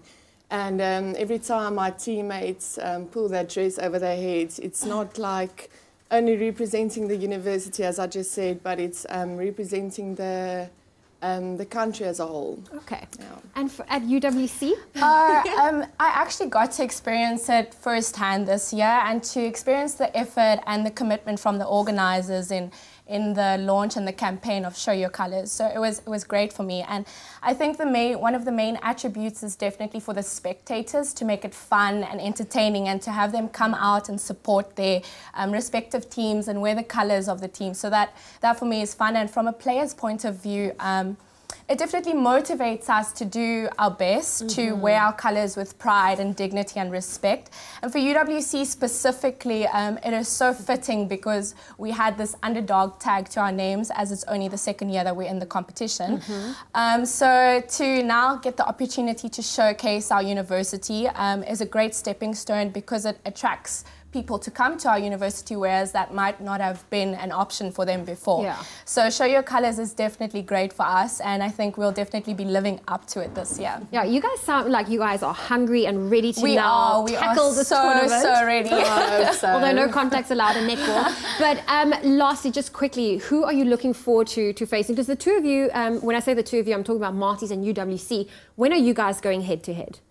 This weekend, actually. Okay. So it's very special for us because it's like a derby. So they are definitely one of our biggest competitions. Well, Keisha, Carla, thank you so much for joining us. We've got the Varsity Netball's fixtures on your screen right now, so do check it out. Let's support our ladies, and of course, this is super duper exciting, and we will keep you updated and bring you a sporting roundup on Monday after the weekend of how the Varsity Netball fixtures kicked off. All right, let's quickly take a look at your news headlines once again on your Thursday morning. In your national news, President Cyril Ramaphosa has unequivocally distanced himself from the economic freedom fighters' position on the nationalisation of land. The president said there was a great deal of land in municipalities which should be released as serviced lands. And student activists are putting pressure on President Cyril Ramaphosa to grant amnesty to some 150 students who were charged or convicted as a result of the violent fees must fall protests. The students were told that the work of the prosecuting authority has to run its course. And making international news headlines, Zimbabwe's Constitutional Court is expected to make a ruling tomorrow in a historic presidential election case concerning opposition leader Nelson Chamisa and his main rival, President Emmerson Mnangagwa. And a third Australian government minister has resigned amid reports that a fresh attempt to oust Prime Minister Malcolm Turnbull as party leader is underway. Turnbull faces a general election in May next year. That's where we leave your news headlines. I'll expand on those stories at the top of the hour.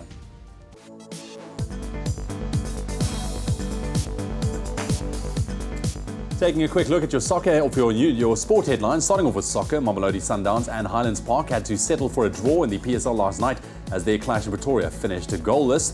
And in athletics news, Caster Semenya added another win to her resume last night as she finished first in the 400 meters at the EAA Premier Meeting in Poland. And cricket news, India kept their test series against England alive as they won the third test by 203 runs at Trent Bridge yesterday. The fourth test of the 5-match series gets underway next Thursday. That's where I leave your sport for now. I'll have another update for you just after 8 o'clock.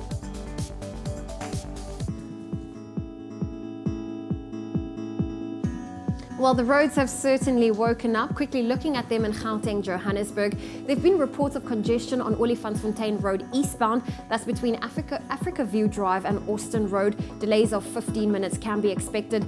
And on the N3 northbound between the Elands Interchange and Linksfield Road, there's some delays over there. And on the N4 eastbound, that's between Don de Wet Drive and the M35, the average speed of only 10 kilometers an hour is being reported. That's where we leave your traffic for now. I'll have a final update for you at 8 o'clock. Don't fear the flu. Boost your immune system with Effaflu C Immune Booster by Pharmadynamics. Effective, affordable healthcare. Let's see what the country's temperatures are looking like. Polokwane starts off at 12, hitting a maximum of 29.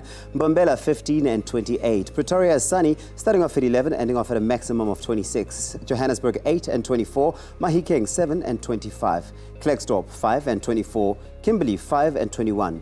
Bloemfontein has a low of 1 and a high of 21. Richards Bay is rainy today, starting off at 15, ending off at a maximum of 21. Pietermaritzburg expects some rain there as well, 11 and 16. Durban 16 and 19. Mthatha 6 and 16. East London 9 and 19. Kodak is sunny at 3 and ending off at 19. PE 8 and 18.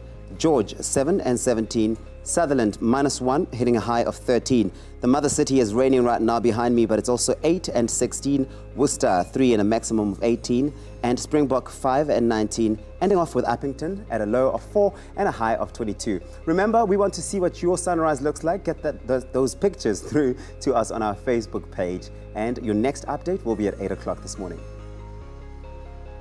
Thank you very much, Tabiso. Now, there are a few things in life that are unavoidable. Preparing yourself for all eventualities and arming yourself with knowledge goes a long way to see you through even the worst situations. Now, insurance can be the protection that we need against even the harshest realities. But many of us don't actually understand what insurance is or how it works to get the best out of what is on offer. Now, fear not, though, as Nolwandle Mbalo, the head of Standard Insurance Limited, is in studio with us to help break it down for us and clear up any confusion. Nolwandle, thank you very much for joining us this morning. So good to have you. How are you doing? Are you keeping nice and warm, chilly, hey, in the mother city? Thanks, Ewan. Yeah, it's a nice place. I'm glad we're talking about insurance because insurance, you know, it's prevalent. It's there, we hear it. But I think a lot of people might not understand or know exactly how it works, and this is why you're here. So I think that's first things first, what exactly is insurance, to unpack it? So put simply, Ewan, from a consumer point of view, insurance is actually a way of managing the risk. And the way we do that, you transfer the cost of a potential loss, and that is actually talking to a damage, be it actually death, to the insurance company at a fee, and what we often refer to as a premium. And a portion of that premium is what we utilize to pay out a claim in the event of that claim. All right. So linking on to that, I mean, it's very understandably so how important it is, but why should we insure? I mean, if you take a look at everything that we have to juggle in our daily lives. Yeah. It's important to ensure, from one point of view, we continue to accumulate and acquire assets. I think from a bank side, we actually enable for the acquisition of these assets. So you need to make sure that your assets are actually adequately protected. Okay. In the event of the loss, because we're not talking about if, it's when it happens. Yeah. So you could be involved in an accident, and resulting to a damage as well as a total loss. So it's important to ensure that that asset is actually protected. So it's both in the interest of the lender as well as the consumer to ensure in the eventuality that you are actually adequately protected. But also it's about actually mitigating the risk of disruption in one's lives. That's the one, and also thinking of those who you are taking care of at the end of the day as well. So what are some of the things that you feel are those important points that we should be looking at ensuring? For most of us, acquiring or basically getting a house, buying a house is the biggest asset. It's probably the biggest expense that you will incur. So it's equally important for the mortgage lender to ensure that your asset is protected. But you as a consumer, you've got valuable items that you continue to actually acquire during your life's journey. Those actually have to be protected. So your house is actually becoming a key part of your protection. And the valuable items within that house are actually equally important. You also protect yourself in terms of your vehicles that you have.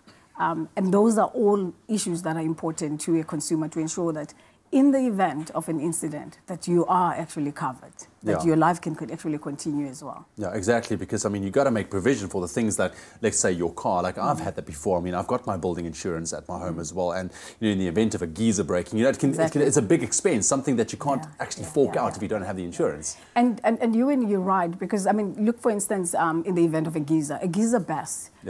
Most often, the savings that we have are not enough to actually cater for some of those eventualities. So without insurance, you're exposed if you don't have a protection, because you're also looking in terms of the resultant damage. The geyser leakage could result into your floor being damaged. And that's the cost that you wouldn't have actually budgeted for. So in the long term, insurance becomes much more economical from a point of savings, that you don't have to dip into those savings.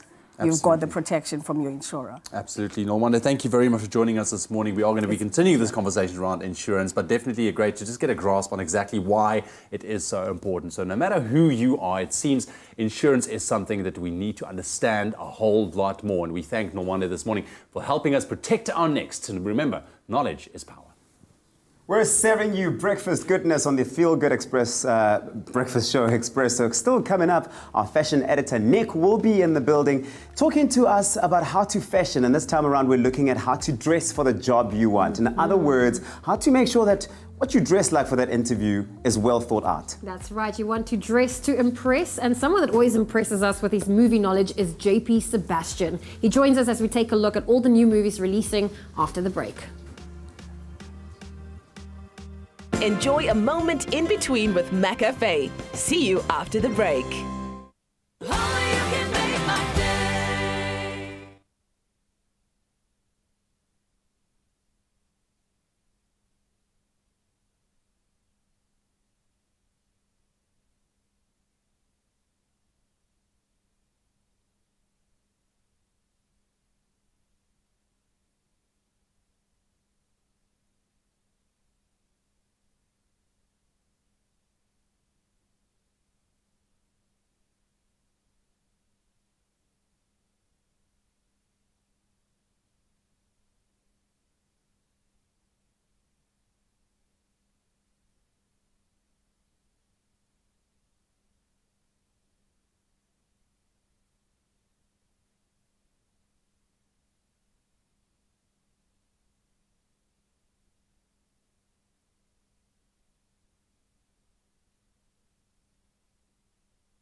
It's my feel-good breakfast show.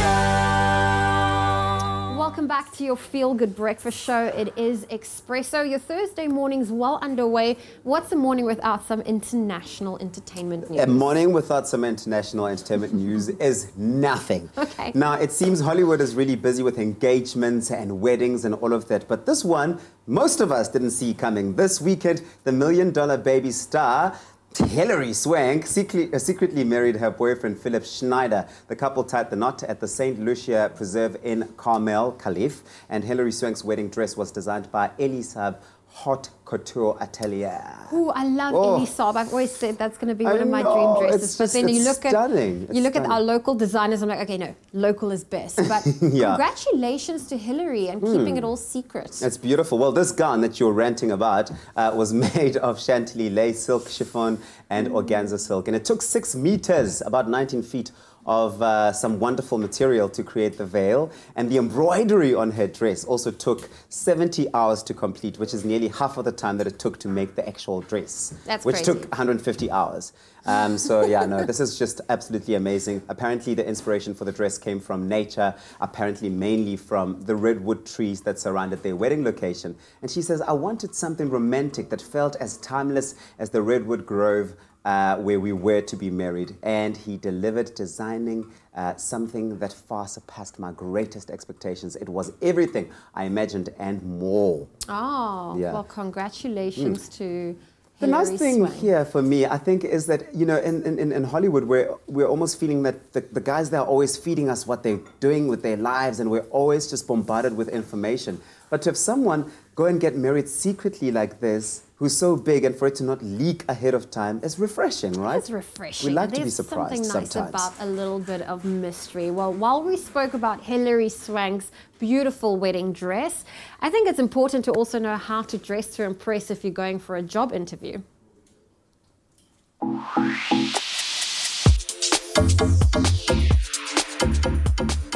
All right, now here's a question for you. Is there anything more terrifying than that dreaded job interview? All right, it can get, your palms can get sweaty, you can get nervous, but aside from ensuring that you come across lovable but serious, smart but relatable, funny but not hysterical, one has to consider one's style. And that's what we're focusing on right now.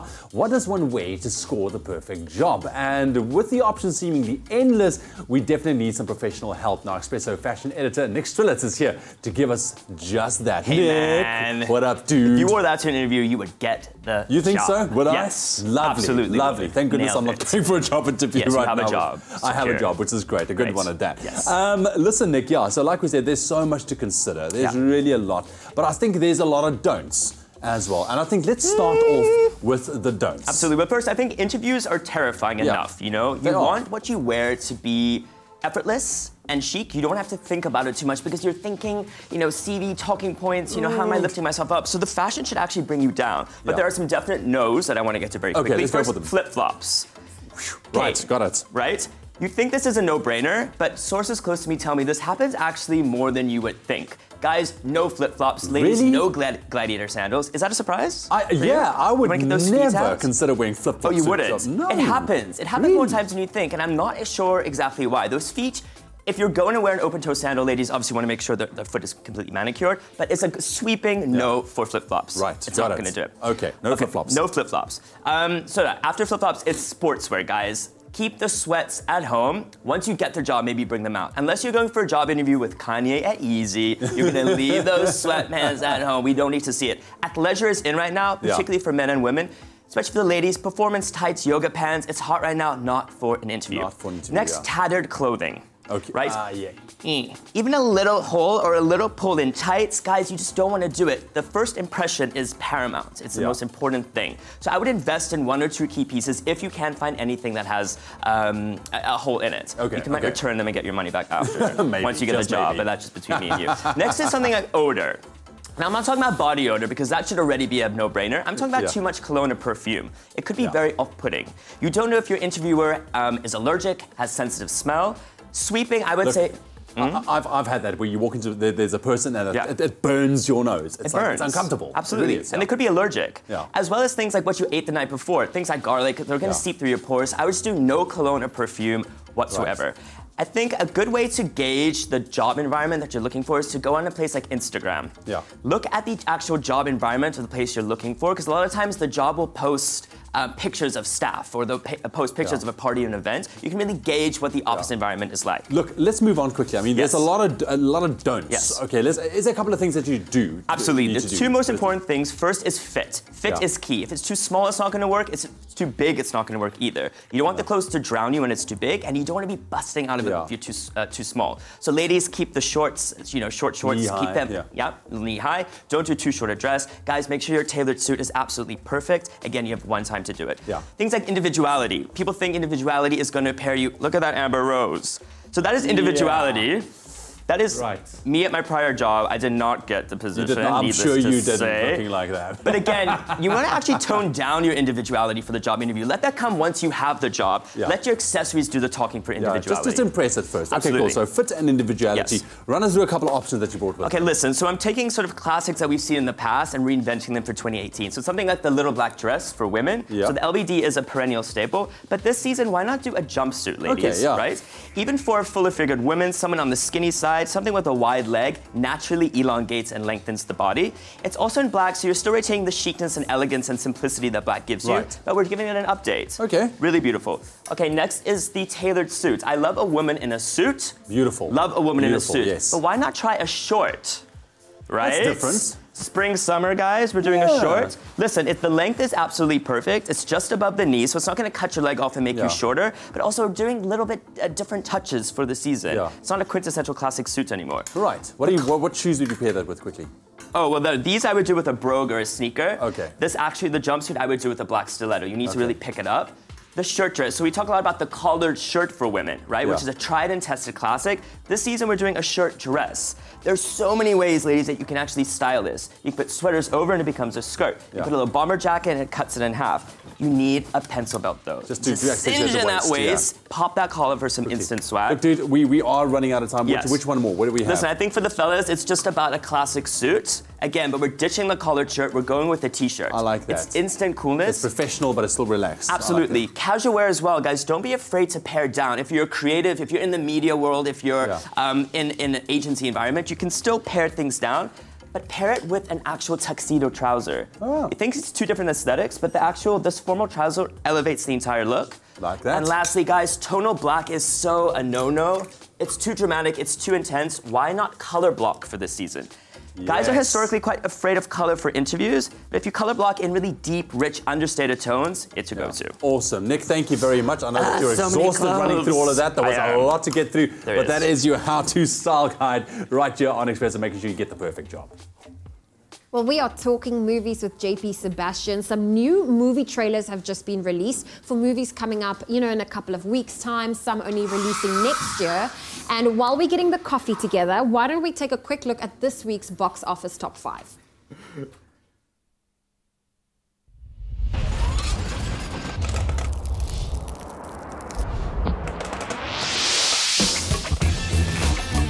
Mila Kunis and Kate McKinnon enter the mix of giant sharks, suicidal spies, and sing-songy types. Here's SA's top 5 films. 2 weeks in the list is great for a local, but it's nearly into the wilderness, with Storm Up in 5th. Mom and daughter sing just fine, but the possible dads, there has to be a 4th guy. All I'm saying. Mamma Mia 2's 4th. Sure, Tom Cruise for real put a helicopter in a near-death spiral for you, but okay, Mission Impossible Fallout 3rd already. Unlike some spies who dare just break up with you over text, The Spy Who Dumped Me starts 2nd. And Jason Statham found it more meh than Megalodon. You clearly disagreed with its hero, keeping the Meg 1st.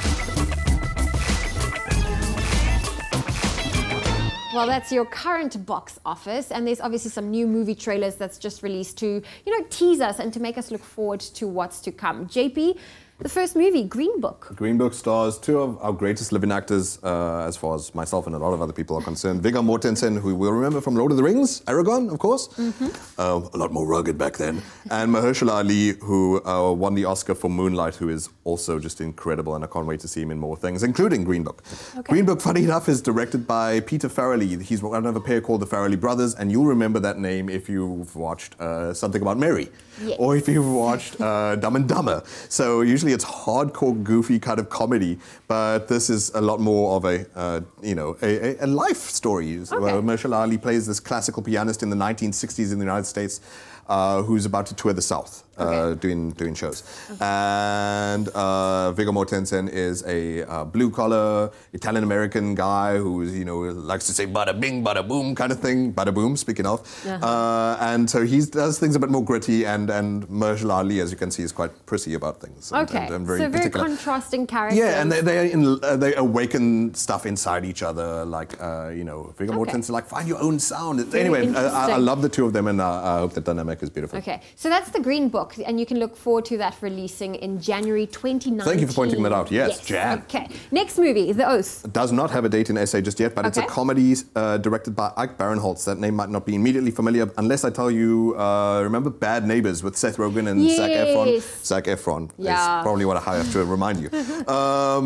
So he's from that. He was the brother-in-law or something like that, so he's a wild one. But Ike Barinholtz, I think, with Tiffany Haddish, by the way, they've got a great relationship outside of this, and they just joined together to make this movie. She co-produces this. The story being America doesn't seem too far-fetched, but I have to make a pledge, like an oath to the POTUS, that they'll be loyal and all that kind of business. And he has to take this news to the next family Thanksgiving dinner, and you can see things get a bit raucous. Usually you have to like be confronted with the one uncle who's just got horribly racist ideas, and he's just like, you know what I think about the Chinese? And you're like, shut up, guy. This escalates, as you can see. They bring the violence we're seeing in the streets into the family home, but it's comedy. And just to clarify, when you say the POTUS, you're talking about the President of the United States. There we go. 5 points. Next movie. Widows. Looks incredible. It's directed by Steve McQueen. He won the Oscar for, it was Best Picture, 12 Years a Slave. 5 years ago. So the dude is talented, no doubt. And he joins up with Viola Davis, who is also just a gift. I love her. Isn't she just a force in anything she's in? Oh, man. Like, so Suicide Squad was rubbish, but she was like the most redeeming thing about it. Okay, maybe shame. Suicide Squad fans out there. Maybe you have this to look forward to. Look, Daniel Kaluuya as well from Get Out. It's got a stellar cast. Liam Neeson. It's got Robert Duvall. I see. Is that Michelle Rodriguez? Yes, indeed. Elizabeth Debicki. So it's a great cast, and the story is that Liam Neeson and his crew, who is ex-husband, I suppose departed husband to Viola Davis, job goes wrong. Criminal job.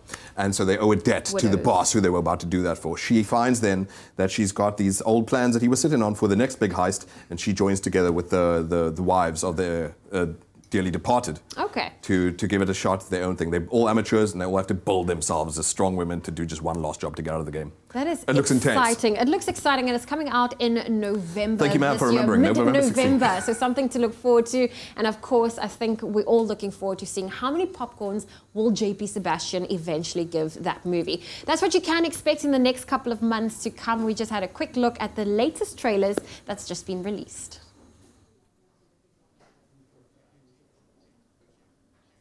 The legendary Tep Dogs are back in South Africa. The group has toured more than 330 cities around the globe since 1995, and they'll be at the Grand West in Cape Town from tonight until Sunday, the 26th of August. Then they'll move up to the Teatro at Monte Cassino in Johannesburg from the 29th of August, which is Wednesday. Today, we're launching a competition where you stand a chance to win a set of double tickets to the opening night next Wednesday at Monte Cassino. What you need to do is simply SMS the keyword WIN, your name and city, to 33728. VAS rates apply. And remember that this competition will only be open to Joburg viewers. We have 50 sets of double tickets to give away, so don't miss out on this opportunity. The competition will close today at 12 p.m., so hurry up and enter. T's and C's can be found on the Expresso Show website, which is expressoshow.com.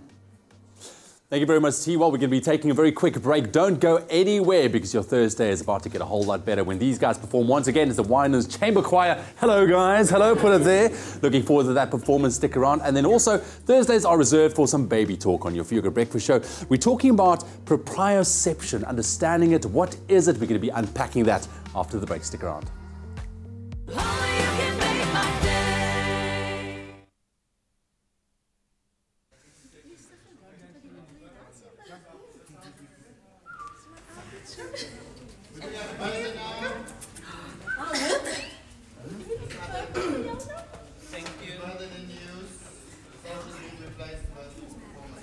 Well, guys, let's start.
It's my feel-good breakfast show.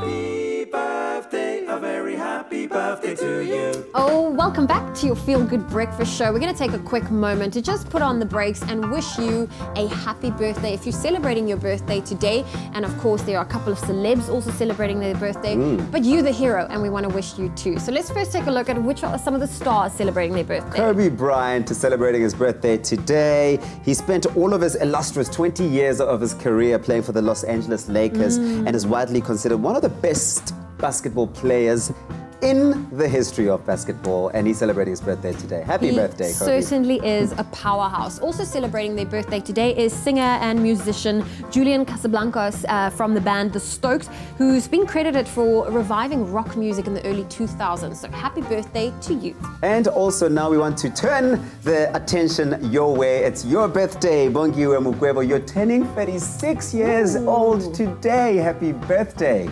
Oh, cannot believe that. Happy birthday, Bongiwe. Also celebrating is Natasha Gallant, who actually wants to wish her son, Corbin Solomons, a happy birthday, celebrating his 3rd birthday tomorrow. And your mom loves you so much. So thank you so much for sending through that request, Natasha. We also want to celebrate Hamza's birthday, who is celebrating his 8th birthday today. May you have a great day. I mean, how's that? So adorable. Absolutely adorable. We also would like to wish, and this is Atalia Nike, who's turning 11 years old today, a happy birthday. And I hope that you are certainly spoiled rotten by the family, by the friends, and have a cool party.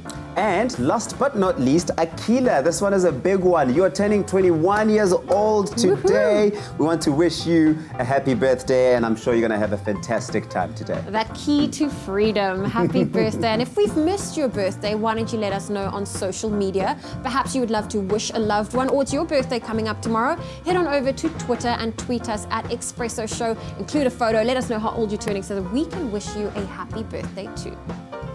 Thank you so much, guys. Let's quickly take a last look at your news headlines on your Thursday morning, starting off with the national news. President Cyril Ramaphosa has unequivocally distanced himself from the economic freedom fighters' position on the nationalization of land. Answering questions in the National Assembly yesterday afternoon, Ramaphosa said it was decided at a recent cabinet lekgotla that the state should embark on a process of rapidly releasing land which belonged to it. He said there's a great deal of land municipalities which should be released as service stands. Ramaphosa said he was pleased that there was growing agreement in the country that the racially skewed pattern of land ownership must be altered. And student activists are putting pressure on President Cyril Ramaphosa to grant amnesty to some 150 students who were charged or convicted as a result of the violent fees must fall protest. The students marched to the gates of Parliament yesterday as Ramaphosa was answering questions in the National Assembly. The presidency, however, says its hands are tied with regards to the matter, although it sympathizes with the activists that said it cannot interfere with the work of the prosecuting authority. And making international news, Zimbabwe's Constitutional Court is expected to make a ruling tomorrow in a historical presidential election case concerning opposition leader Nelson Chamisa and his main rival, President Emmerson Mnangagwa. The legal teams from all the respondents and applicants took the whole day yesterday to make their case. The Movement for Democratic Change leader narrowly lost to Mnangagwa, but his party alleges gross mathematical errors. Meanwhile, all Zimbabwe police have been recalled from leave to be deployed outside the Constitutional Court and around the country. And lastly, a third Australian government minister has resigned amid reports that a fresh attempt to oust Prime Minister Malcolm Turnbull as party leader is underway. James McGrath, Assistant Minister to the Prime Minister, insisted his resignation was accepted yesterday. On Tuesday, Turnbull won a party leadership vote and 10 ministers then offered to resign. Turnbull is under pressure over poor polling and divisive energy policy. Turnbull's centre-right coalition will face a general election by May next year after recently losing a key by-election in Queensland. That's where we leave your news headlines for your Thursday morning.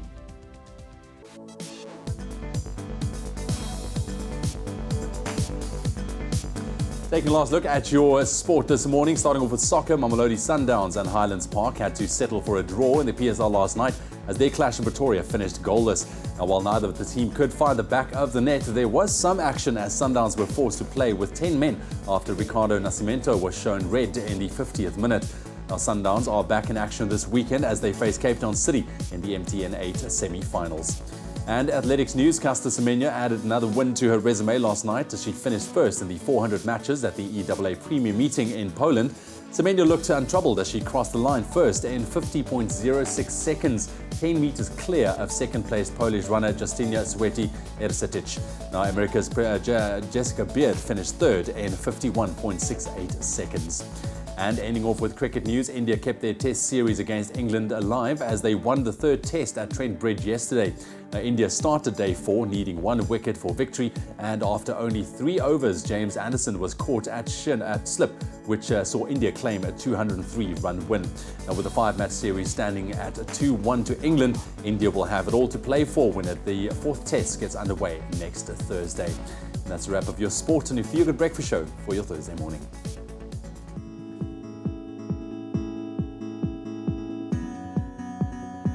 Let's take a final look at the roads in Gauteng in Pretoria.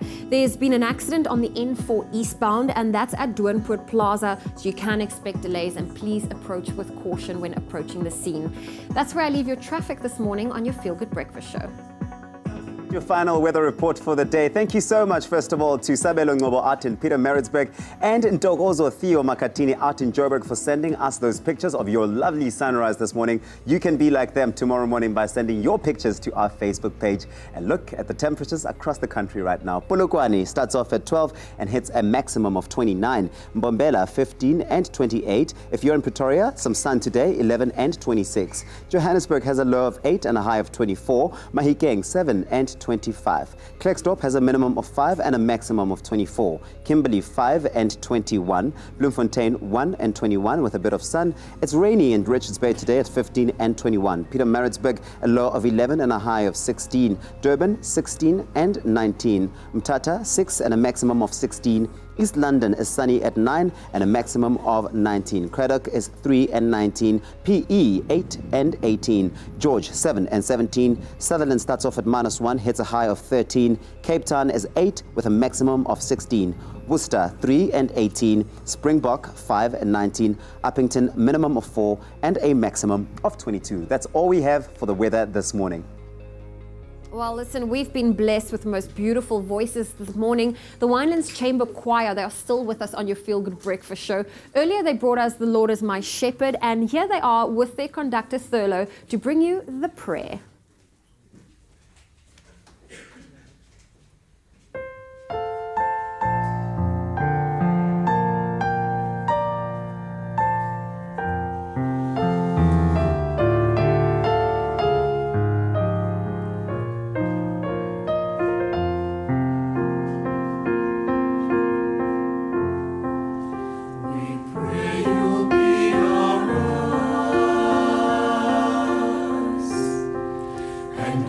us where we go,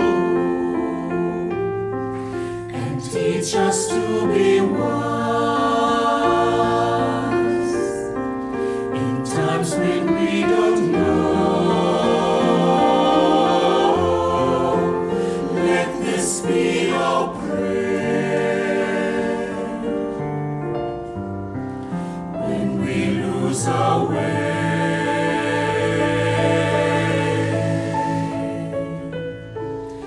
Lead us to a place, guide us with your grace, to a place where we'll be safe. We pray we'll find your light. We pray we'll find your light, and hold it in our hearts. And hold it in our hearts. As darkness falls each night. As darkness falls each night. Remind us where you are. Remind us where you are. Let this be our prayer. Let this be our prayer. When shadows fill our days. When shadows fill our days. Lead us to a place. Guide us with your grace. Give us faith so we'll be safe.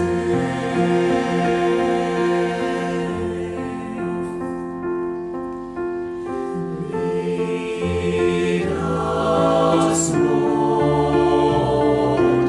Lead us in your righteousness. Make your way plain for us to see.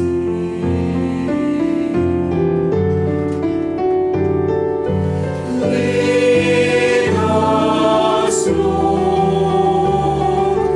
Lead us in your righteousness. Make your way plain for us to see. We pray we'll find your light, and hold it in our hearts. As darkness falls each night, remind us where you are. Let this be our prayer. Just like every child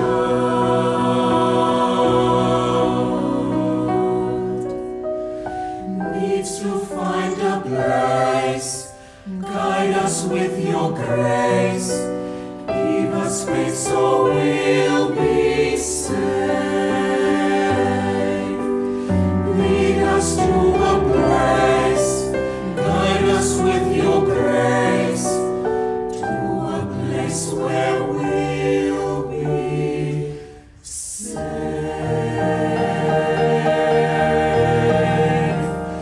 Lead us,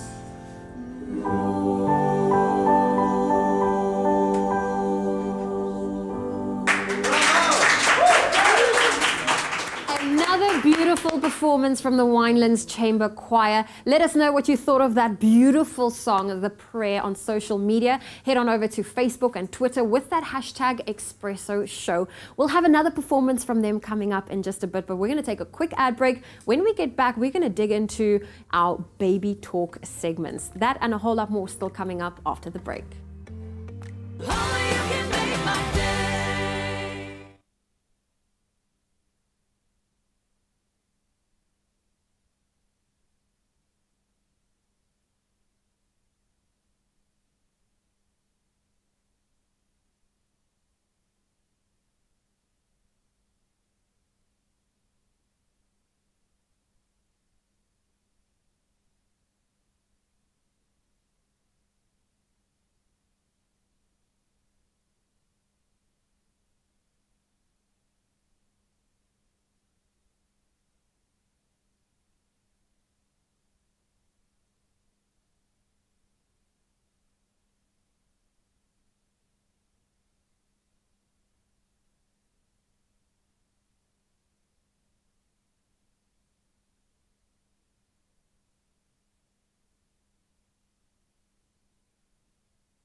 It's my feel-good breakfast show.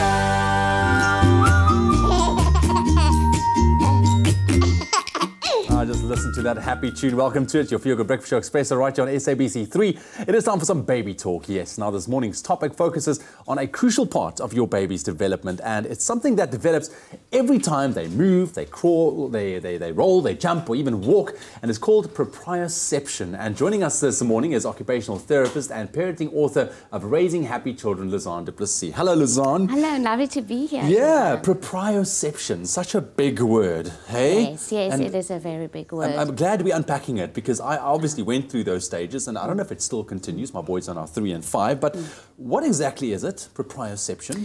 You know what, can I just say, it is proprioception. Proprioception? Yes, yes. So it's a very big word that is quite unknown to people out there. Yeah. That also describes quite a complex sensory system, or a sense. Proprioception. Proprioception, that's right. How many senses, can I ask you, are you aware that we have? How many senses? Your 5 senses? That's it. Yeah. We've got our 5 senses. That's the one that we learn about. You put me under pressure. In schools, yes, sorry for doing that. There's a 6th sense? No, you're right. Yes. So this could actually be our 6th sense. So the 5 senses that we learn about in schools gives us information about the world around us, and we often call them our external senses, looking, seeing and smelling and tasting and hearing. Yeah. But then we have 3 very important senses that's that we call our internal senses. Okay. That gives us information about our body specifically. Right. One is our vestibular system that's located in the inner ear. It's like the GPS of your body. It tells you where you are in space. Okay, your natural kind of direction. Yes, keeping you up against gravity and all the time telling you, you know, are you upside, where are you facing and where are you going and how are you moving. And then proprioception is located in our muscles and in our joints. Right. So every time, again, like you say, when we move, when babies crawl, when they when they're sitting up, when they're running, when they're hanging, when they're manipulating objects in their world, when they're holding a pencil, that's when the proprioceptive system is so important. It guides movements and it helps us to move in a coordinated way. Right. Just thinking about, what car do you drive? Do you have an automatic car or a gear or a I don't do automatic cars. Okay, yeah, because they don't go fast enough. No, it's for lazy people. I like the gear shift. Well, you know, the gear shift thing is quite interesting because maybe if you remember going back when you started learning how to drive a car. Yeah. We had to look, where is that gear shift? Yeah. And then after a while now, do you have to look? No, it's natural. And it's funny you mentioned that because I learned to drive at an early age. I was 6 years old and my grandpa actually put me in a car and he would get so angry if we looked down at the gear stick. So he taught us from a very early age, do not go there. Yes. It's there, feel it. Well, you feel it. Well, so the proprioceptive system is your internal eyes. Yeah. Initially, as a 6-year-old, you would have to look where it is. Yeah. And then you start learning how to judge. How much force do I need to push it into first gear or second gear? And then that feedback is through the proprioceptive system, and it's our internal eye, so it means later you don't have to look anymore. If I have to pick this glass up, you know, I could look where it is now, but then I don't have to look anymore, and now I know how much force to use to actually bring it to my mouth and to be able to hold it there and to take a sip. So what a powerful system, you know, children need to hold pencils by using their proprioceptive system. So it's a fascinating system. Is this something that obviously develops naturally? I mean, we're going to talk about parents' involvement, you know, maybe helping it, but is this something initially that happens naturally? We don't really have to do anything. This is something that a baby, let's say take Kat's baby, for example, now. He's at the beginning stages right now. He doesn't have to really do anything. The baby itself, you know, as he grows, will start develop these things, right? Well, that is so fascinating. These systems don't work in isolation either. So it works together with the tactile system and the vestibular system, the movement system. And it's one of those early systems that develops in utero. So when a baby actually pushes against the amniotic fluid and it pushes against the womb space, it gets that feedback. And then it starts discovering, where am I in this world and how can I move? And you'll remember in that first maybe 6 months, and that's early days when babies' movements are very uncoordinated. Very, yeah. That's the time when we The actually, cute as stage. parents, yes, when they try and knock something and then they get it, you know, they manage to do it, and then you can see the delight on their face, but it's still very uncoordinated, and that's where we as parents probably provide more passive proprioception. We swaddle them, and that's why as OTs we love swaddling, because if you hold your baby and give them that kind of that deep hug feeling, that's when the proprioceptive system is also stimulated, because that's another role of the proprioceptive system. Not only does it help us to guide movements, but it also organizes the nervous system. So whether you have, if you have a child that is bouncing off the walls, you can use the proprioceptive system to calm them down. Or when you have a child that's very kind of floppy and can't get up in the morning, for instance, to get dressed, then again you can use the proprioceptive system to organize you. So it's a wonderful system that really helps us to function in this world. And it's, I mean, like you said, it's almost like it's a holistic thing here. You know, it's not just one. You can't just point one direction, and it's everywhere. Is there? And I love that. We're going to unpack this a little bit more. Thank you very much, Lizanne. Proprioception this morning. I've got it right finally. Lizanne will be back with us in just a bit. No socks. Expresso is on a mission to support CHOC, and we're asking you, our Expresso family, to help us and to get behind the organization who are helping hundreds of brave young cancer patients and their families keep more than hope alive. You can help by donating towards the CHOC Pretoria home by simply downloading the Zapper app. Well, it's really, really simple. All you need to do is have the app on your phone. You scan the CHOC PTA House QR code, then you type in the amount you wish to donate, and it's that simple. You press the donate button and boom, you have made your donation. Now what we'll do is the Zapper QR code, it will be visible on your screen for the next hour, available for you to scan and really help us make a difference. Yes, we can all make a difference. For more details, visit the Expresso website, expressoshow.com. Every day that brave young kids and their families battle cancer, the CHOC Childhood Cancer Foundation supports them. And here at Expresso, we'd love you to help us fund their newest CHOC home in Pretoria. Donate with your phone. Download the Zapper app free from your app store, scan the QR code, or follow the instructions on the Expresso website. You're still with your feel-good breakfast show, The Expresso Show. Still coming up on the show, Ewan is still chatting baby talk, and that's coming up with all our experts on the other side. That's right, and JP Sebastian is hanging out with us. It's Thursday, we are talking movies, and he's going to review the movie Crazy Rich Asians. That's coming up after the break. All Expresso presenters and guests fly domestically with Mango. Enjoy outstanding service, online check-in and seat selection. With the widest booking and payment options, Mango is the only airline globally to accept store charge cards as a means of payment. Fly in comfort with ergonomically efficient seats for more legroom aboard a fleet of new generation Boeing 737-800 aircraft. Join the presenters of Expresso and fly Mango.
back. You're tuned into your Feel Good Breakfast Show, Expresso, right here on SABC3. Continuing with our baby talk, proprioception this morning. This is the topic. We have occupational therapist and parenting author with us, Lizanne du Plessis, to unpack what that means. And we have unpacked what that means in the previous segment. And it's quite interesting.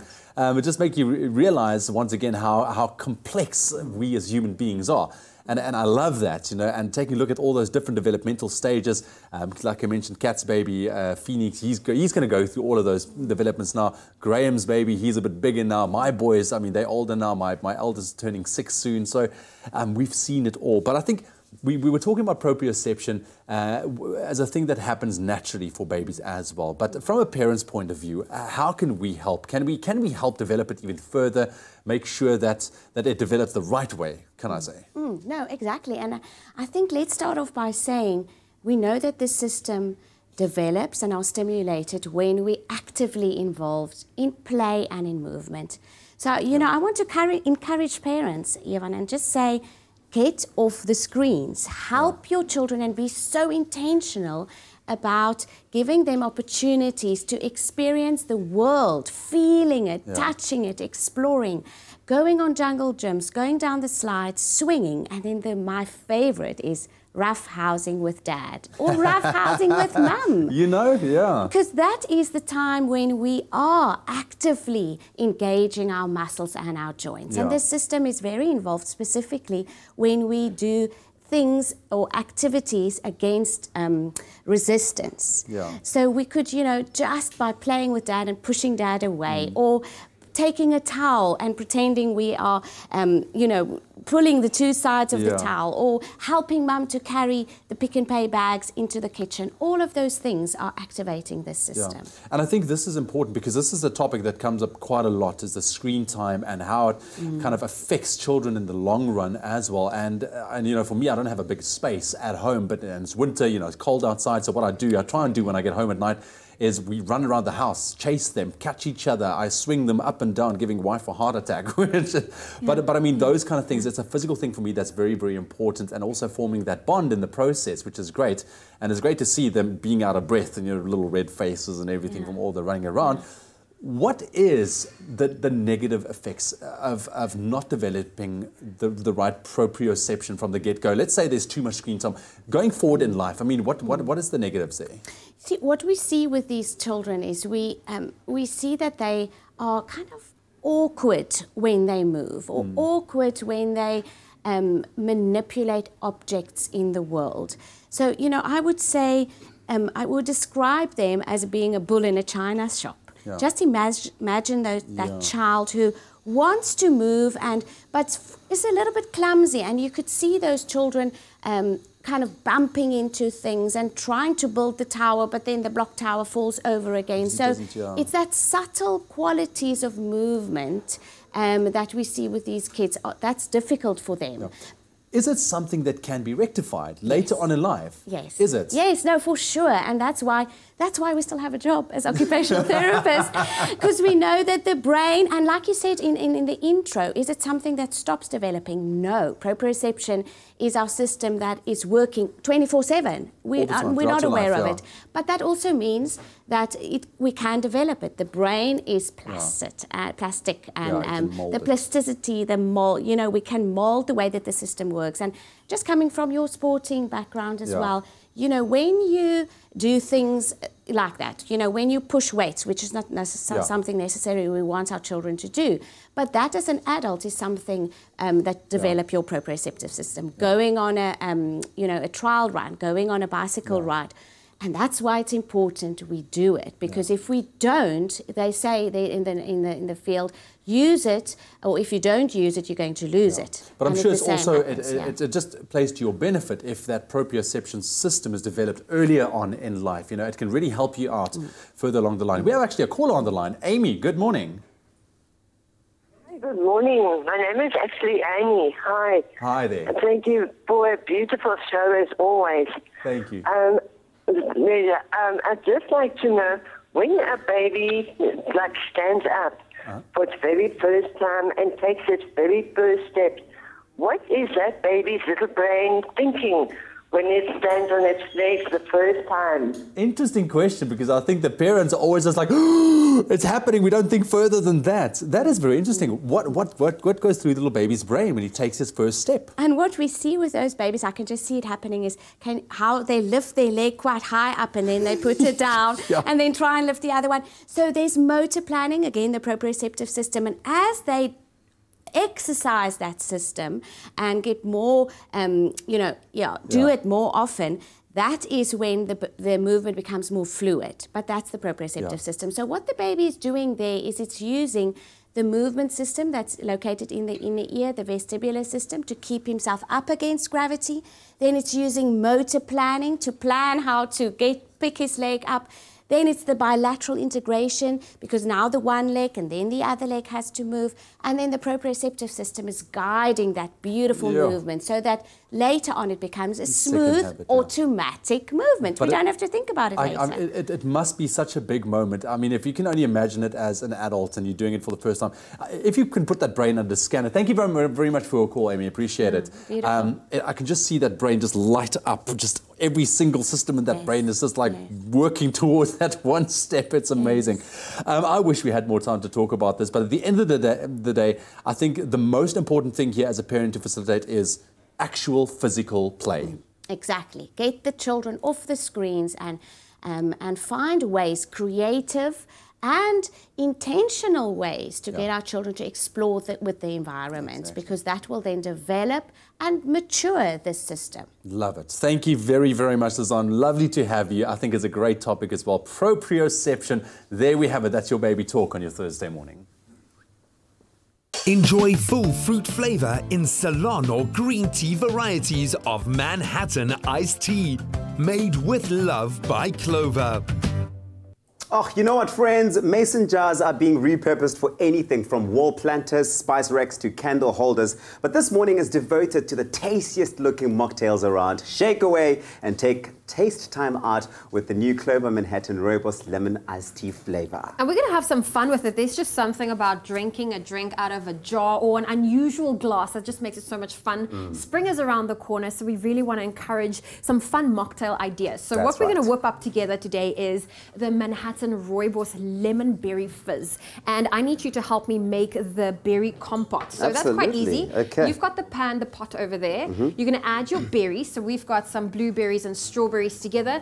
You're going to mix some sugar in that. You're going to allow it to simmer. The heat naturally will melt the sugar. The juices from the berries will come out. And you will add a squeeze of lemon just to add some acidity to that. To just give it a bit of balance, right? You must give it a nice squeeze. Be generous with your squeeze. Must I be generous? There we go. There we go. You know, we want a nice little fizz. Okay. Thank you. So you'll naturally stir that up, and eventually it will become a little bit of a berry compote like we've got over here. So it's very important for also to cool down properly. And now we can really have some fun and put our drinks together. So Tabiso, I've got our jars here. Yes. We've got some ice in it already. Okay. Do you mind scooping in some of our berry made? We've got finished compote here already. Can you scoop in some of that compote for us? And then we're going to top it up with the Manhattan Rooibos iced tea. And this is the lemon flavor. And what's great is that it comes in Ceylon as well as green tea. But the Rooibos is absolutely caffeine free. So there which is wonderful. We go, yeah. So I'm going to just top it up a little bit. Okay. There we go.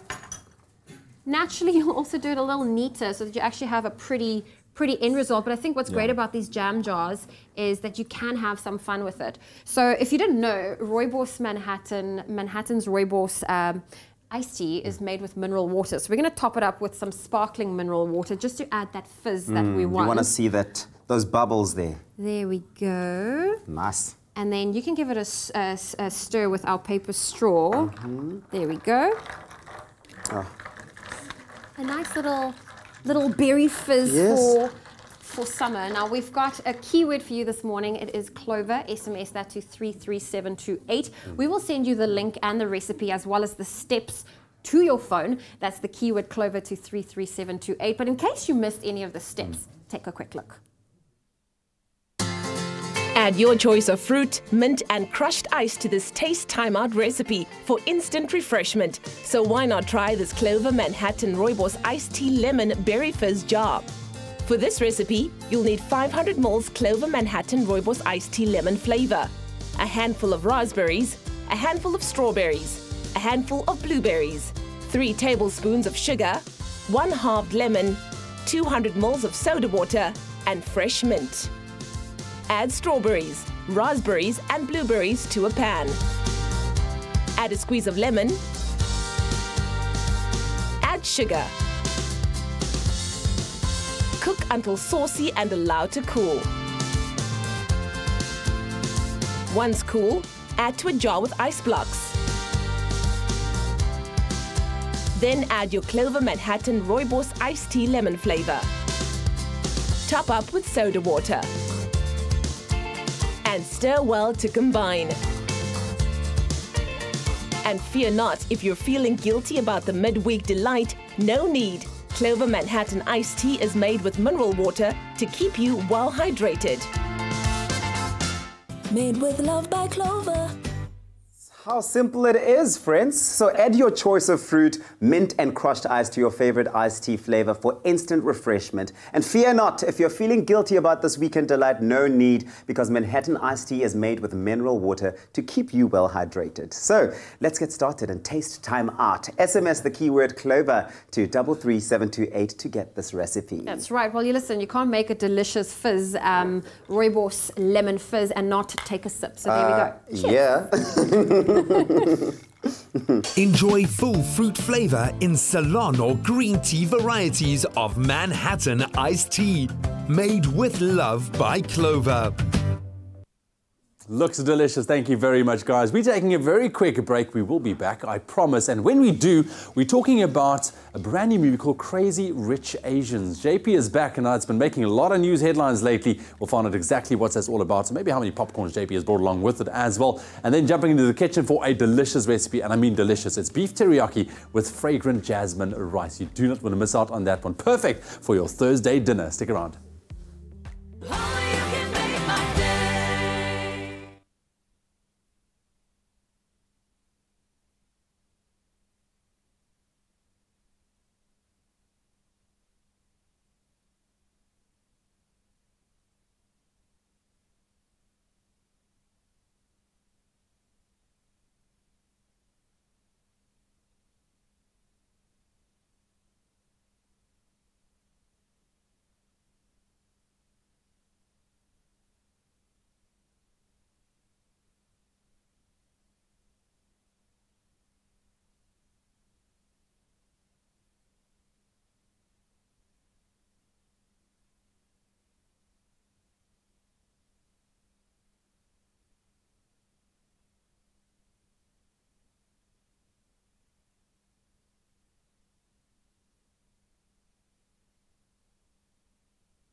It's my feel-good breakfast show. Welcome back to your Feel Good Breakfast Show. It is Expresso on SABC3. Time for us to now talk movies with JP Sebastian, and there's a very exciting one called Crazy Rich Asians? Zoe wrestled with this title for hours, it seems. She was just trying to recount to me a story of her looking this up on the internet. No, so yesterday, Yes, she let me knows. just set the record straight. JP Sebastian, yesterday I came across an article that said funny moments from Crazy Rich Asians, and I didn't realize Crazy Rich Asians was a movie. So like replace its it own with Game of Thrones or South Africans. I was There- looking there at are the just gonna be pictures and like, there's memes of rich nothing people. crazy or rich about it. No, it just looks delightful, doesn't it? So let me tell you a bit more about it before I fall into a giggling fit at your weirdness. But Crazy Rich Asians is based on a book, and it's the story of the two people at the front is Constance Wu, who is from Fresh Off the Boat. She plays Rachel Chu, and Henry Golding plays Nick Young. And she's lived a whole life in New York. She's daughter to a single mom. I see you're pausing for breath there already. No, like this movie looks rich. Look at the cars, look at the location, Oh, it had look nothing at to the do bling. with the handsome man in the suit at all. Okay, because there were people in the audience when I was in there. Some guy had, I don't know, needed CPR when he saw the abs. But yeah, so she gets whisked away from her New York life, where she had no idea that her boyfriend was in the 1% of the 1% in Singapore back home. And he says, "Hey, do you want to go east, meet my family?" And she's like, "Oh, you mean like Queens?" And she's like, "No, I mean Singapore." So she's thrust into this brand new world, a whole new world. Don't know why I did that, I'm really sorry. And yeah, she has to contend with like wicked aunts and a mother who has her way of thinking about what family should be and what boyfriend should be and all that kind of business. And is she good enough? Okay. Yeah. Well, we've got a little bit of a sneak peek for you if you want to see what Crazy Rich Asians is all about. Rachel, these people aren't just rich, okay? They're crazy rich. Look, there's new money all over Asia. We got the Beijing billionaires, the Taiwan tycoons, but the Young family, they're old money rich. They had money when they left China in the 1800s, and they went all the way down here. Not there, here. They came to Singapore when there was nothing but jungle and pig farmers. There was a snake here eating an apple. You know what I mean? And they built all of this. Now, they're the landlords of the most expensive city in the world. Here you go. These people are so posh and snobby, they're snotty. Ew. Yeah, but Nick's not like that. Even if he isn't, I guarantee you the family is. Which is why tonight, you need to not look like Sebastian of The Little Mermaid. Listen, we are discussing this movie because I just said to JP, I get a feeling I'm going to love this movie and you're going to be stingy with your popcorn. Because of Pitch Perfect 3. No, every movie I like, you always give it little ratings. It's just a teaser. It's just plain hard to get. So that scene that you were watching there, like every one of these sort of like fairy tale romances, there's naturally the great makeover scene, and a friend tells her, "Hey, you're not looking like up to scratch," and gives a little makeover. Then there's also the montage later on where people are like, giving ratings out of 10 and whatever. So it's got all those generic sort of notes to it. In a lot of ways, it's kind of stuff we've seen before. Reminds me of like The Wedding Planner with Jennifer Lopez. Yes. Are you surprised JP knows these things? Oh, but also when you were saying like the makeover scene, the first scenes coming through my mind is Cinderella's It has got to happen, that. and yes, and so you've Princess got Diaries has that. kind of have a Cinderella story and going here, not to the extent of like Made in Manhattan or anything like that. Oh, more names JP knows about romances, Zoe. And all that genericism aside, what's really awesome though is the chemistry between the characters is so believable. And not just the two lovebirds, but everyone surrounding them. And that's where the comedy comes from, by the way. It's a romance, it's a fairy tale romance before it's a rom-com. Okay, I was going to ask you what type of movie is More it? toward the end of just like swooning, sort of like romance, sweep me off my feet type thing. You know that these actors are aware that they're part of something very special, because Hollywood's breathing a sigh of relief that it's like represented as many Asian actors as it's had in its entire history in one movie. But yeah, there's such a camaraderie between the actors. It all feels very real, like they know each other and they love each other and that they're quite happy to be a part of this project. And it also seems like it's got a very family-centered storyline, because I'm reading the tagline at the top. It says, "The only thing crazier than love is family." I don't know if I don't want to relate on camera because I'm going to get that call from my mom. But no, Every family's got that crazy person. At least crazy aunt. Probably me. At least what's cool about this is that although she's adversarial with the mother almost has a point about her way of thinking. No, family comes first, put your passions aside. She's an economics lecturer at New York University. She has a passion and she believes you can do both. Okay. Can have a boyfriend and the career kind of thing. The mother's very concerned about, the push and pull of that. Very relatable. So she's not a total enemy necessarily. Yes, very relatable in terms of the school of thought coming from different people Old that will school, go and very watch traditional this. stuff. Yeah. Okay, how many popcorns, JP? 7 out of 10. It's Okay, I'm gonna like. I'm So gonna love this grateful. movie. So it's going to be like a 15 from Zoe. I was expecting a 5, but well done. Okay, JP Thank you. Good job for me. Sebastian is rating crazy rich Asians. Crazy rich Any day now. Asians. It's a tongue twister. 7 out of 10. That is the amount of popcorns he's giving us. But why don't you go and check out the movie for yourself and let us know whether you think JP's 7 out of 10 was a good idea or you think he's being stingy. You can always let us know on social media with that hashtag Expresso Show. Maybe I saw it lonely. That's my problem.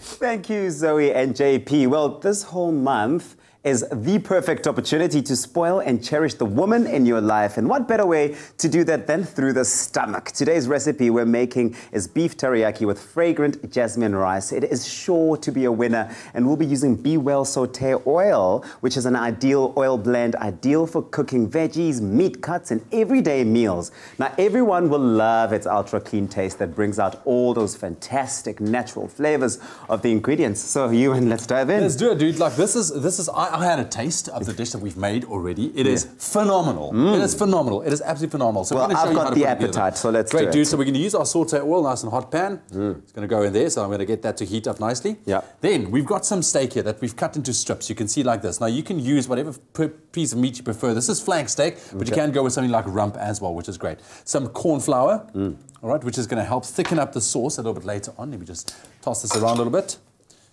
All right. And then this goes into our nice and hot pan, just like that. Let's see if we can get this sear. There we go, we like that. So what does the flour do?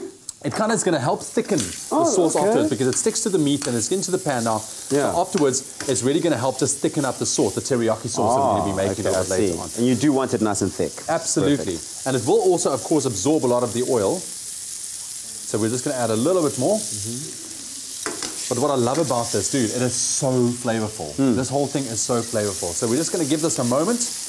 And then in the meanwhile, while this cooks down, dude, make our sauce for us on that side. All right. So we have our mirin. Yeah. All right. And now we have some soy sauce. Just pop it in there. Okay. All of it, eh? All of it, dude. Go for it. Okay. Some fish sauce is the small one. Yep. Yeah, it's good you mentioned to me because I'm really bad in the kitchen. That's it. And this is what I love about Asian flavors because there's no real salts or peppers. Everything is flavored through all these kind of sauces and things. Okay. And then a little bit of sugar in there as well. Go for it. Everything. And then just give it a mix. That's it. So you'll see these are going there, nice and fried. Beautiful. So I'm going to try and speed this up just a little bit. Okay. Because I mean, I wish we had all the time in the world, but it really is quick. So let me take this out. Just to show you how to make that. Because also when it comes to meat, I mean, you don't want to overcook it because you are going to throw it back in there. Yeah. Right. Perfect. Now the keyword is Be Well. SMS out to 33728 if you want to get your hands on the recipe. That's Be Well to 33728. Right. Now, you can see we're going to deglaze it now. Pop all of that sauce in there. Let's go. No, not there. In there. Wait. All good, all good. That is going to go back in there. Okay. So now that's going to help deglaze everything. We got some ginger and we got some garlic that's going to go in there as well. Ginger and garlic. Ginger and garlic. And now that is in there, we're going to throw back our meat. So if you want to get our meat there, and just throw all of that back in there. Nice. So what you want to do now is you want to slowly cook it down. The meat will continue to cook as well, but the sauce will now thicken. It will become nice and sticky as well. So we leave that, and then it will come out looking like the finished product that we have on that side. Over here. Just like that. So it'll caramelize nicely. It will get nice and thick as well. As you can see, it's starting to bubble there already, getting all syrupy. Beautiful, beautiful stuff. And this is the most unbelievable flavor that I promise you will eat all day. Look, it smells good, but it also looks like it's really quick to prepare, which is really awesome. Because sometimes you don't have the time. Exactly. A lot of people tend to think that when it comes to Asian cooking, it's a lot of things, there's so much going on. But actually, if you keep it simple, you can get the most amazing flavors. Absolutely. And then we've got some spring onion that you just chop finely. You can just dress it a little bit like that. And then also some sesame seed bam on the top. And some on the table as well. So it's good for the picture. For ambiance, you know, for the look. And there you have it. The keyword is Be Well. SMS that to 33728. That's Be Well to 33728. I'm making for the whole crew this morning. You can see this whole thing. Everyone's going to be enjoying this recipe. It's a busy day in the kitchen.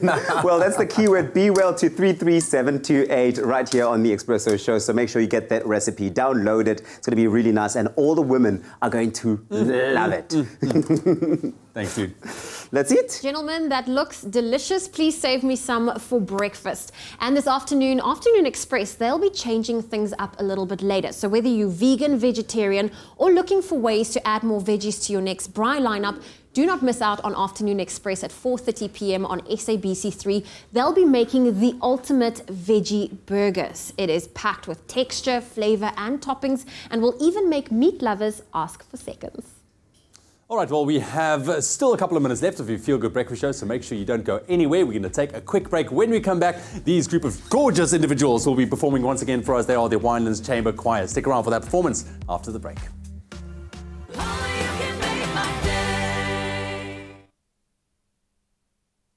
Quick sound check again, just to get like some nice levels. And you guys can take like one step forward. Otherwise there's gonna be like this big space over here. There we go. Full turn, we can go for sound check. We can go, guys. Yeah.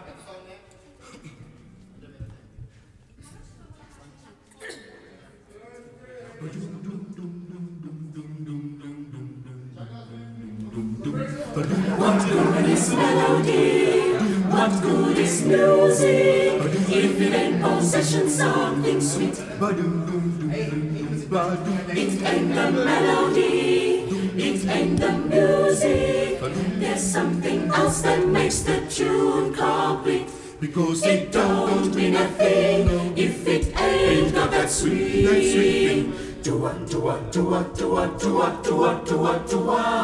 It don't mean a thing. All you got to do is sing. It makes no difference if it's sweet or hot.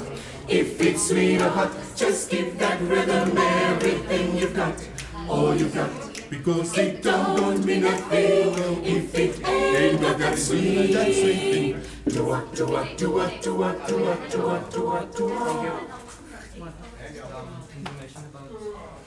What's your name? Wilfred? Pfeiffer. Wilfred Pfeiffer. Do you know the social media details? Checking mic, apples, bacon, beer. Brandy bread, butter, cheese, cake, cocoa. Do you know the social? Like, I just want to ask if the community want to support you guys.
It's my feel-good breakfast show. Happy birthday, a very happy birthday to you. A very, very good Thursday to you, South Africa. It's your feel-good breakfast show, Expresso, and it's now time for us to check out your birthdays on social media. Now, we asked you, do you think that your sign, or your star sign rather, matches your personality? There have been some interesting comments on Facebook here, but William Jumat wants to say happy birthday to his love, Shannon Jacobs. Have an amazing day. Lots of love from me. Happy birthday to you, Shannon Jacobs. Another one from Iketeng Kate and Love saying, my auntie's birthday today. She's turning 55. Happy birthday, auntie. And we've got a message here coming through from Mapifo Kame saying, I'm a proud Virgo and my birthday is on the 26th of August, which is this Sunday. A big Expresso Morning Show fan. Happy birthday to you, Mapifo, and that's on Sunday. And lastly, Kele Loreo Tabetsi Mashiho saying, happy birthday to myself. Happy birthday to everyone who's celebrating their birthday today. All the Virgos, we say Virgo power. And that's a birthday shout out from Expresso Show. Well, speaking of birthdays, the Winelands Chamber Choir, they've joined us this entire morning and they've got a birthday of their own. Solo, the conductor, is with us as the teams. They've been performing throughout the morning. They've brought us 2 beautiful songs. But of course, we need to wish one of your team members a happy birthday. Yes, indeed. It is Wilfred Pfeiffer's 40th birthday today. 40 has never looked that good. I thought everyone... Can I just say, everyone looks like they're in their 20s. Unbelievable. I mean, you guys have had such a great year. We're looking forward to seeing what you guys are doing in 2020, but 2018's not done yet. What's in the cards for the rest of the year? We are doing a couple of performances this year. We will be at the Hugo Lambrecht Music Center, the theatre. We will be performing there sometime in November. Okay. And as well as some community things as well. Oh, fantastic. With Impal and around Cape Town. That's exciting. And I mean, we want the community to get involved, support you guys and be there for you. How can they do that? They can definitely follow us on our social media as well. Okay, cool. And yeah. Fantastic. Well, make sure you follow them on social media. They're on Twitter as well as Facebook, the Winelands Choir. Follow them, let's support them. And they've got one more performance for you on your Feel Good Breakfast show. And it's It Don't Mean a Thing. There we go.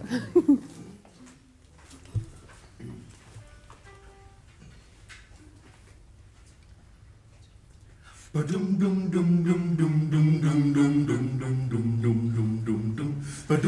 good is melody? What good is music? If it ain't possession, something sweet. It ain't the melody, it ain't the music. There's something else that makes the truth complete. Because it don't mean a thing if it ain't got that sweet thing. It don't mean a thing. All you got to do is sing. Just singing. It makes no difference if it's sweet or hot. If it's sweet or hot, just give that rhythm everything you've got. All you've got.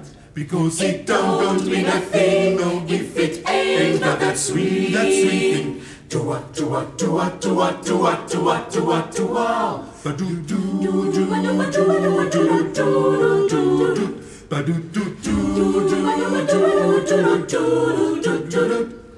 It makes no difference if it's sweet or hot. If it's sweet or hot, just give that rhythm everything you've got. All you've got. Because it don't mean a thing if it ain't got that sweet thing.